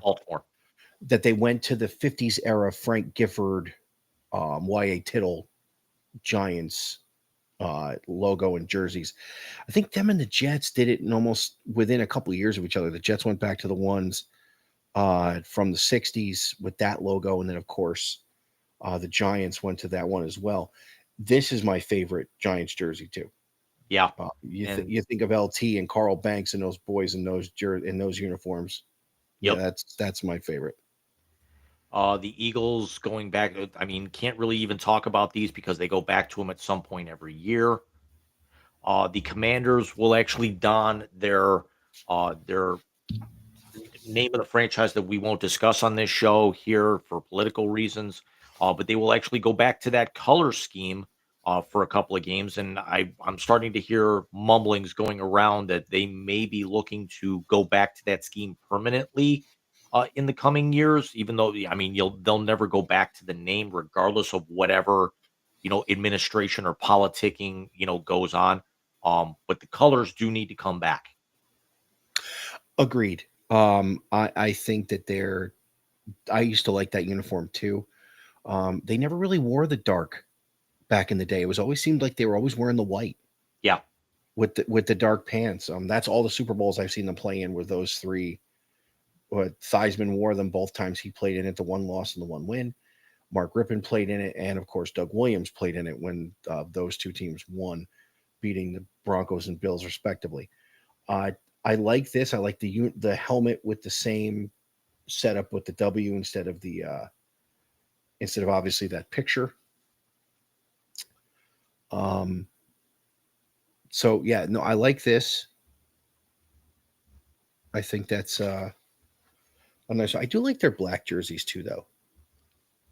They've got a little, they've got some there. Um, the Bears will wear a Steve McMichael patch. This at points this season. This is just stupid. This is hideous. And yet, what's funny, as plain as that looks, it looks light years better. Yes, because that helmet is horrible.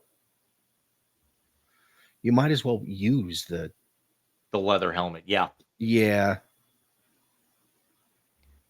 Oh, The God, that's so Vikings bad. will go back to the purple people eater '70s era throwbacks for a I couple like of that games too. this year. I don't know how I feel about the all whites. I don't mind the jersey. I don't like the helmet. Um, I like the all white jersey. Is the helmet on there next? I mean, just showing the throwback helmet. Yeah, I the all the only white. thing I don't like about this is that with that style of helmet, they have to go matte because they can't go sheen. Okay, Because you can actually even see, like, look at where the vapor is in the helmet that the logo doesn't match up with it. The sticker goes right over it. yeah, that's That's ugly. that's gonna split. Yeah, it is. Falcons 60th. We agreed that we like this combination. Yeah, it's the Dirty Bird era jerseys and the original helmets. Right. That's like the Bill Fralick when we were growing up. That's the helmet Dion wore when he first came into the league. Yep. We both agreed that we liked the Carolina black jersey when Baker was there. Yeah, but I actually prefer them now going a little bit more to the blue. Yeah, no, I agree. I like the gold on the Saints. Yeah, I Chase do Young. like these a lot. Yeah, I don't that's really nice. I don't know. I like the helmet. I don't know if I like the carbon fiber being that wide. If it was a little bit more narrow, maybe, but I do really like this alternate. Yeah, no, I like the white helmets. That is clean. It is clean. The one that you're most excited about, however, Oh, if I wasn't such a slob, I like that, dude. I that's like just cool. it's just gorgeous because it works so much better without the orange pants. It does. It does. And of course, this was their away uniform for years. Um, I don't think they'll ever go back to this, but it would definitely be great as an alternate, as a well, regular it's alternate for them. as a regular alternate. Yeah, no, I think so too. That pewter and red has won them 2 Super Bowls, so I Yeah. don't think they're ever going away from that. But to see Baker and the boys right there, that's I like that too. Yeah. I always did like Tampa's uniforms. All the way going all the way back to Vinny Testaverde, I like Tampa's uniforms. Yep. Um, the patch is a good touch. I can't believe it's been 50 years that the Bucks are in the league. That we're 50 years removed from the first ever defeated season in NFL history.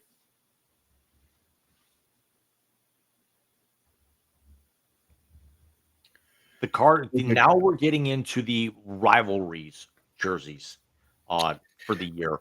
And Arizona talks about going to like speckled uniforms.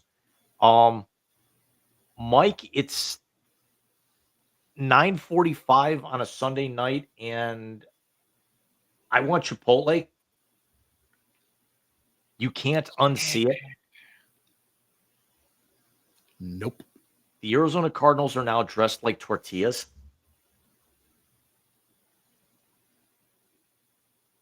Yeah. Well, most of them. He's dressed like a mini taco.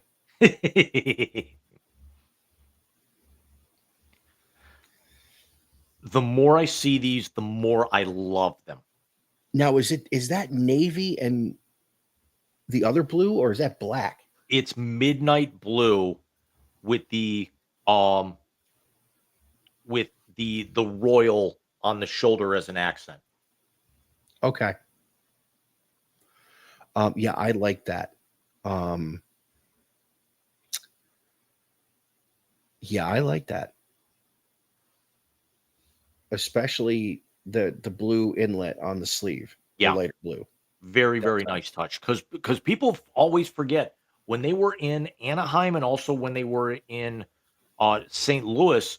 Remember, the helmet was navy and the jersey was royal.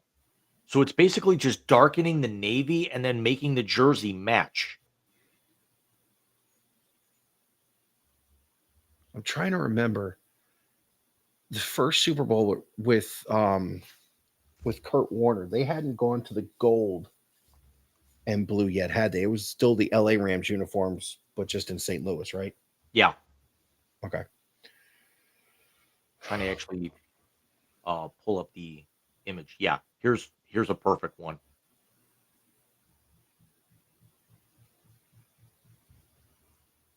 Yeah, that was still the LA. Those were still the St. Louis. yeah.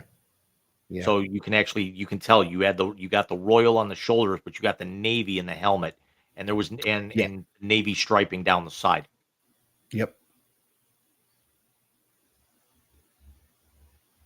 The Niners going throwback black with the numbers.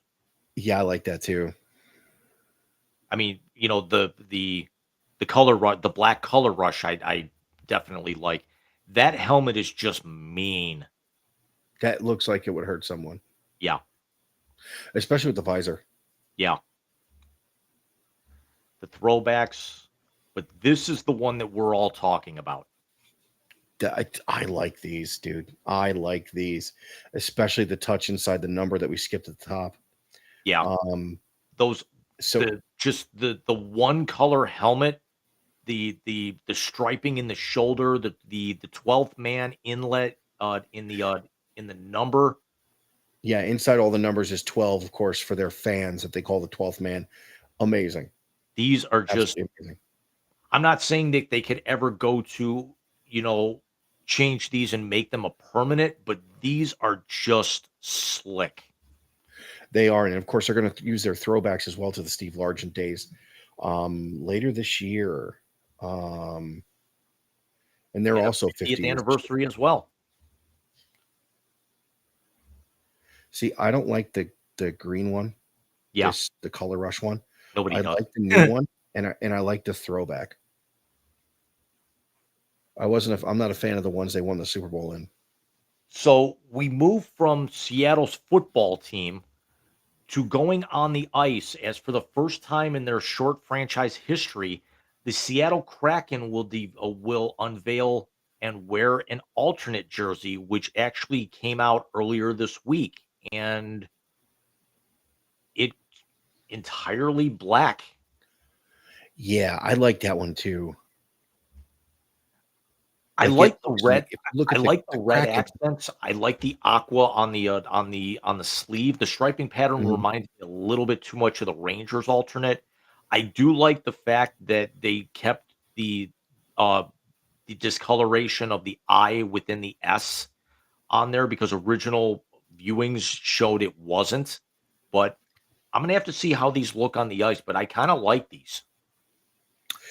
As do I. I like the red in the logo Yeah. where the crook of the S there. It just looks angry. Yeah, the black, red, and aqua is just typically not something you see. But if we're going to stay with red, the Ottawa Senators have also unveiled a new alternate jersey. It was actually leaked earlier this year at an event for season ticket holders. And Mike, I gotta say, I really like this. It's growing on me. It's definitely growing on me. I wasn't the biggest fan of it when I first saw it, but it's definitely growing on me. Because It's it's the first growing time on me more than it's the first time they've worn red since they had the Centurion helmet where the logo was facing forward before they went back to the throwback side profile a couple of years ago. Yeah. Yeah, no, I like E- this. I didn't you have a Senators jersey like this growing up? No, Okay. not so much with the Senators. Okay. I do like the accents in the sleeves with the Centurion leaf that Yes. surrounds the outside of the logo with the pattern on the top and bottom part of that black insert with the sleeve. Really like the black trim on the bottom, and then also with the fact that they put accents and piping along the shoulder yoke, which you don't see a whole lot of teams do. No, you don't. No, I it's growing on me. And especially I like the two different tones of black in the collar. Yes. I don't know why, but that just kind of sticks out to me. And then lastly, uh, staying along the same line in red, whereas one team came out with jerseys that, um, they changed logo and they put the logo on the home jersey and then they put a script of their team across. There was a team now that went the opposite direction that had the logo on the home jersey and then had the scripting on the road jersey, and the Carolina Hurricanes have gone completely away from that and have now got legitimate home and road logo jerseys for the first time in eons, it seems. Yeah, and we were talking about this off the air before we got in. Um a little bit of white in the logo would have gone a long way, Trying to pick up especially around the something in puck. that. Do you notice that there's kind of a in the look at the black trim near the bottom of the jersey and in the sleeves? It's not solid. It's almost like there's a windsweep pattern in there. Oh yeah, look at that. What's up with the pig? I'm not sure. I'd have to actually read the backstory on that here. Um, I do like the North Carolina patch on the shoulder, on the opposite shoulder. Um, Is that because Carolina is known for barbecue or something? What the fuck is that? I gotta research this really quick.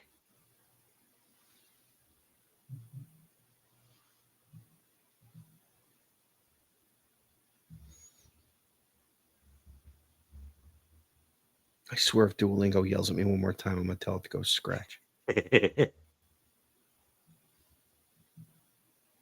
On one shoulder, the patch introduces the club's strutting stormy logo to in-game usage. It features the Hurricanes hog mascot wearing a Canes cap and walking with a determined fist clench, and the team's C on the front logo of the sweater that strongly resembles a UNC Tar Heels mark. The logo had previously only appeared at retail on hats and t-shirts for years and had been a fan favorite. On the opposite shoulder, the Hurricanes retained their recolored North Carolina state flag patch that's already been worn. So it might be like a mascot thing that they've actually incorporated into the jersey. Okay, But I'm makes sense. liking these. I'm certainly not going to get one because the new Blues jersey is supposed to be shipping tomorrow, so it could possibly be worn on the air next week. As we're getting Nice. ever so closer to our NHL preview here by the end of the month, because we're only about 3 weeks away from the start of the regular season. But as we Jesus. as we close up the thread count within the blast, uh, I do like now that these teams going ahead and debuting their alternate jerseys rather than doing it mid-season. Me too. I like the fact that Nike's not in on this anymore. I mean, just look at some of the stupid ideas they have in the NFL ones. Yeah, it's and then naturally with baseball with the city connects and everything. I mean, I'm for as much flack as people gave them. Fanatics seems to be doing everything right because these are also the first alternate jerseys. The three that we just showed are going to be the first alternate jerseys of the Fanatics era in the NHL. Yeah, no, it's I got to give them credit where credit's due on that too. Um, interesting to see. Um, if any of the original 6 who never really changed their uniforms. I mean, the Rangers had the Statue of Liberty logo for years, but that was an alternate. That wasn't an everyday thing. Interesting to see what kind of alternates you get the original 6 to do. Yeah, especially because remember we talked about it a few weeks ago on the show that we've got 3 original 6 teams between the Rangers, the Blackhawks, and the Red Wings all celebrating 100-year anniversary. So we're going to get some throwback jerseys for them at some point later this year. Yeah. But I'm interested to see what they do with those guys. Who the original 6? Boston, New York, Boston, New York, Toronto, Montreal, Detroit, and Toronto. There was 2 in Toronto. You said Toronto. Toronto, Boston, Detroit, Montreal, New York. There's one more. I'm drawing a blank, and it's the Chicago. Chicago. Have the Blackhawks ever had an alternate jersey outside of a striped one for the jail cells they belonged in? They not really. I mean, a lot of these teams, they're alternates. Really, if you think about it, with them, you know, the Bruins had that gold alternate for a few years when we were in high school and college. The Rangers had Lady Liberty in some, in some aspect. Toronto comes out with like a new alternate or something every few years. They had the black Bieber jerseys. They come out with some new throwback every couple of years. Detroit never really went with one. Montreal never really went with one. And Chicago just ends up just doing throwbacks as alternates once in a while. Yeah. 'Cause I don't remember Detroit and Chicago really having anything. I mean, I remember Detroit having like, throwbacks for like Winter Classic or anniversary years. And Yeah. remember when they did the reverse retros about 3 or 4 years ago, all that they did was actually like, take the logo and make it almost like ice gray and then turn the whole jersey white. It was atrocious. Like they weren't It even was trying. atrocious. No, it was terrible. It was horrible. Oh, excuse me. And every time they wore it, it was a no good, very bad day. Yes. Yes, it was. Okay, can we not do that right now?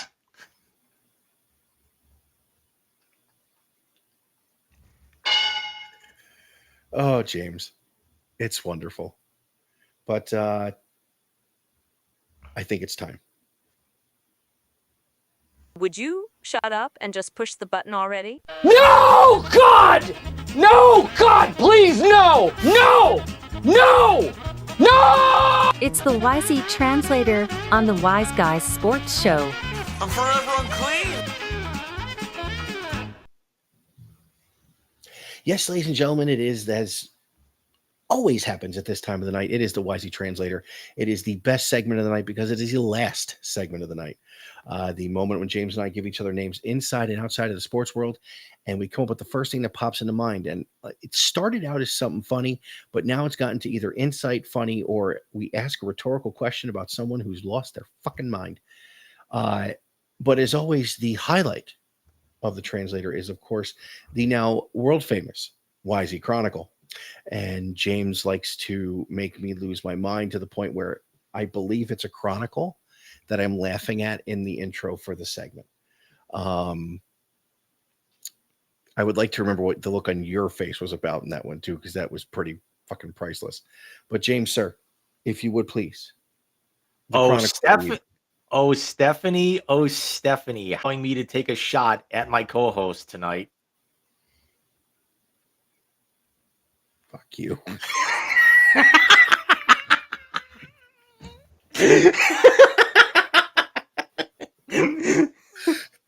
Full disclosure.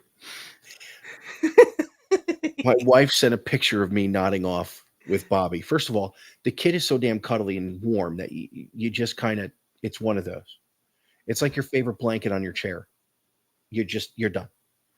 To which she says, I don't think the old man's going to make it to the show tonight. To which James, I then suggest the 8:00 start. To which James goes, what was your line? Hold on. Who wants tapioca and a Reader's Digest? Well, that was the end of it, yeah, but there was one in between there. There it is. It was not sure the old man is going to make it too late tonight. LOL. Then stop being old. Haha. I'll be fine. Alani was invented for a reason. Well, we could blow off halftime and breeze through in under 90. Not quite. Uh, I said I can get behind that. And tapioca in a Reader's Digest in tow. Is that the first chronicle that's come from someone else? There have been a couple. Yeah. It, Oh, like your the gas in the lawnmower thing with your dad. there was that. There was also we had one for somebody who's no longer affiliated with the show. Oh Calling yes, their shot. There was Timu Pitbull. There have been a yes. few. Timu Pitbull. Why are all the chronicles that are hilarious taking shots at me?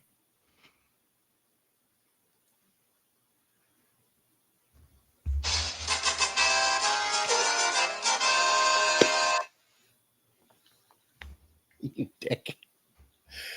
Oh, so since I started off every night, I'm going to go here. And it's a name we've brought up before, but I'd like you to go off on your own little tangent. James, your first name in tonight's Wisey Translator is University of Florida head coach Billy Napier.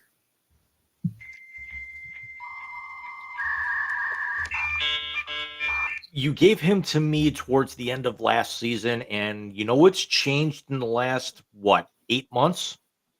Nothing? Exactly. It you know, I could get a heating pad out of this closet behind me, turn it up to full blast, have my own version of toasted buns, and it still won't be half as hot as the one that's under his ass right now.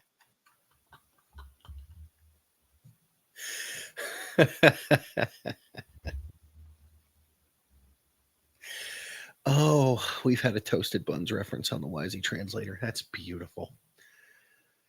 Who you got for me, bud? Mike, your first name in the YC translator last night. Oh, he had one of the lines of the year. We know him, we love him. You know the line that I'm talking about. Your first name in the YC translator tonight is now reunited ESPN broadcaster who called Friday night's game, Mr. Rich Eisen.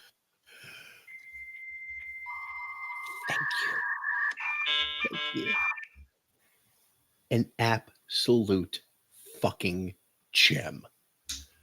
The only Harrison Butker reference that was better than that was the day after he made his comments and Susie was on his show.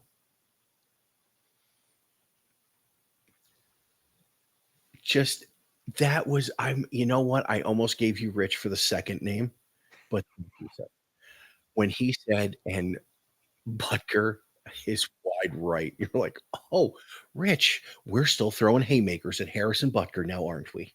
Yeah, that was a shit kick that he missed too. Yeah. He's usually automatic from there. That was terrible. But Hopefully it's a sign of things to come a little bit for this season because we're kind of getting tired of seeing Kansas City there every single year. I can't believe I'm saying this. I'd almost rather see, like, if it's not going to be Buffalo, I'd almost rather see it be like the Chargers or Baltimore, just so this way it's no longer the Chiefs. yeah, I don't know why, as a sports country, we get tired of excellence. I don't understand it. I mean, I look at it this way. One of my fandoms, I'm actually wearing the Browns Big Rican shirt tonight. I thought I'd give it a shot.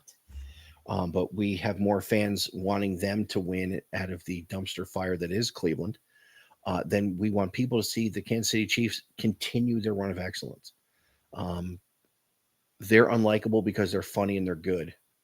New England was unlikable because they cheated and were dicks. I don't want to see them go to 4 straight because this way they're going to be able to shovel dirt on my Bills a little bit more because even though I wasn't a huge Bills fan or really wasn't a Bills fan back then, Bills went to 4 and lost. Kansas City would have gone to 4 straight and at least came away with 2 titles. Yeah, that would be tough. And I will say this: I don't want a round 3 between them and the Eagles. I don't want to see it. But James, along those lines, I will give you your second and final name in tonight's Wisey Translator, but it's not such a name. It is more a thing that happened attached to that game. And I would like you to please, for your second part of the Wisey Translator, critique Travis Kelce's impersonation of Patrick Mahomes.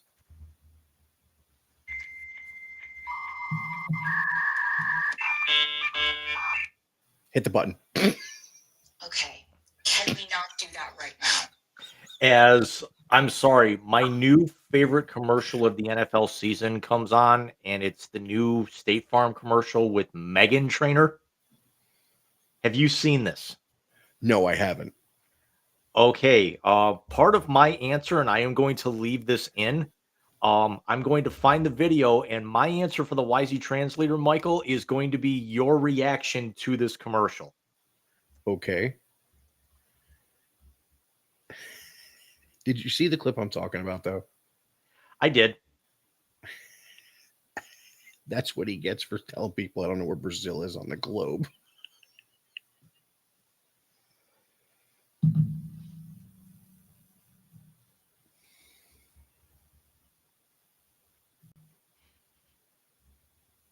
All right, so I will turn it on. Still can't believe she's married to a Spy Kid.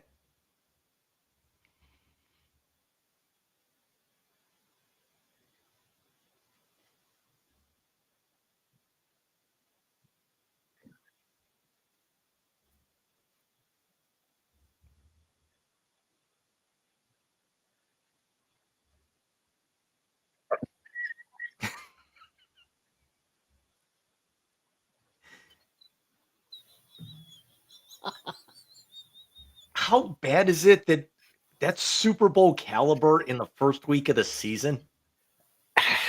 Listen, Jake from State Farm and Patrick Mahomes just continue to bring it. Personally, the discount double check guy is still one of my favorites. Even though we hate the guy that's associated with it, but yeah, it's good on Megan Trainor for still milking as much as she can out of that song, and also looking that good this late into her career. Not for nothing, but for Mahomes going along with that, and also that doesn't go on your arm. No, it doesn't. Yeah, that's pretty funny. Mike, your final name in the Wisey translator tonight is now I'm going to have to cut even more for that dead air before your reaction came in when I cut that later on in this week. We had an anniversary in baseball earlier this week, and I want to actually get your take on it. Your second and final name as we close out tonight's show is the Iron Man, Cal Ripken Jr., and his 30-year anniversary of breaking the streak.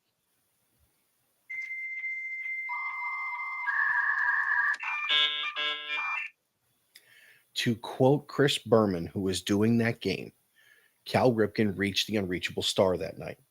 And I can honestly tell you that is the first time in my life I ever prayed for rain to stop a baseball game.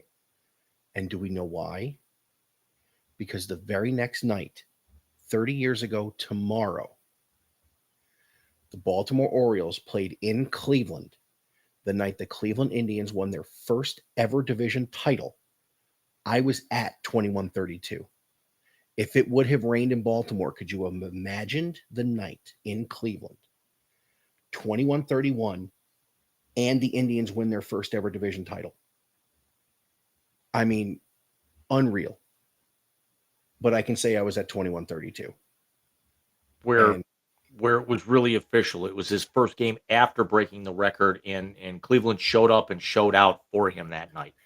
They did. And I remember above the Orioles dugout, I believe it was a bunch of Indians fans, but actually unveiled 2132 in a sign.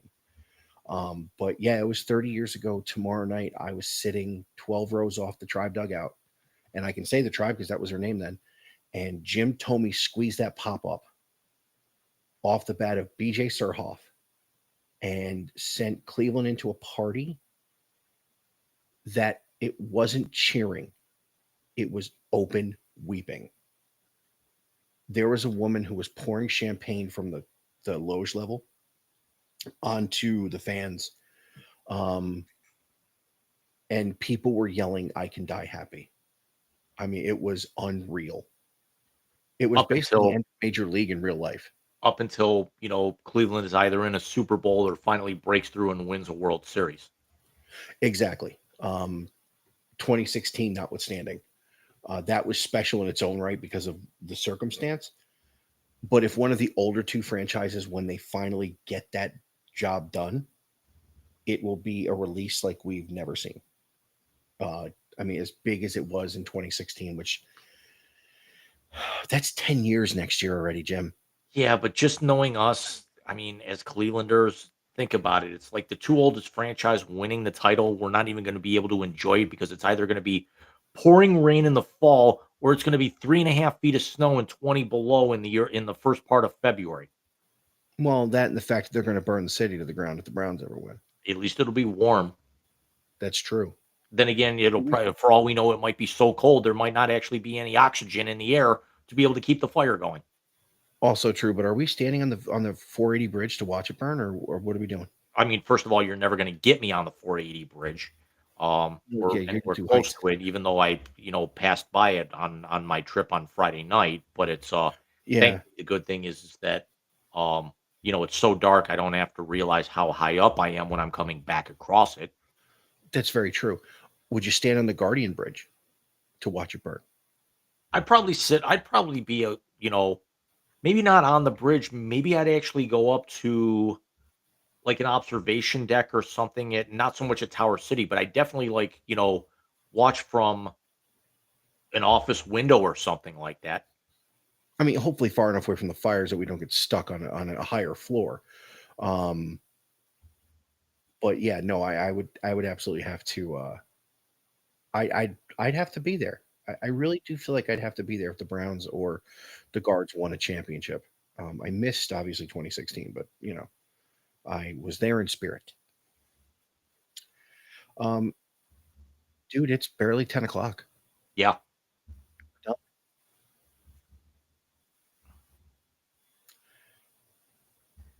So That we will time see. is going to be negotiable. What's that? That time is going to be negotiable. What are we going in at 9? This 8 o'clock thing ain't bad, man. It ain't. It's all contingent on Little Rican, but it ain't bad. He got his long bath because usually during the week because of soccer it's quick. He got his long bath, played with his toys, hairbrushed, the whole 9 yards. Literally said, "All right, good night, Dad." Climbed up my lap, gave me a hug. Next thing I know, he's snoring in my ear. Oh, hang on 1 second. I got to check. Okay, good. You got- I'm supposed to be at a party next weekend. Oh, For that's the right. Browns Ravens game, but thankfully it's a 1 o'clock game. There's no way I'm going to be home anywhere close to 8. So we'll be ready to go. If it was a, well, I mean, obviously, Jim, 8:30 is, I don't care. But that game will be over by halftime anyway. You'll be home on time. I mean, naturally, it'll be all the cousins and everything, and Oh, some yeah, you'll friends be getting there all the together. time. But it's out on the west side, Yes. so not a huge thing or whatnot. I mean, I'd still be home by 6. Still give me a couple hours to plan. Oh yeah, oh yeah. And I got the only thing we got going on that week is we're going to the zoo on Wednesday the 17th. Our credit union offers free tickets to the Jacksonville Zoo, and I'm taking a Wednesday off to go walk around the zoo all day. So we will come to you guys next week. For my partner Mike Martinez, I am Jim Cornetti. You got everyone have yourself a great rest of your Sunday night. Go enjoy the fourth quarter of a very back and forth and apparently high scoring game that nobody wants to play defense in apparently, and enjoy some good college football next week. And we will see you guys next Sunday night. Have a great week, everybody.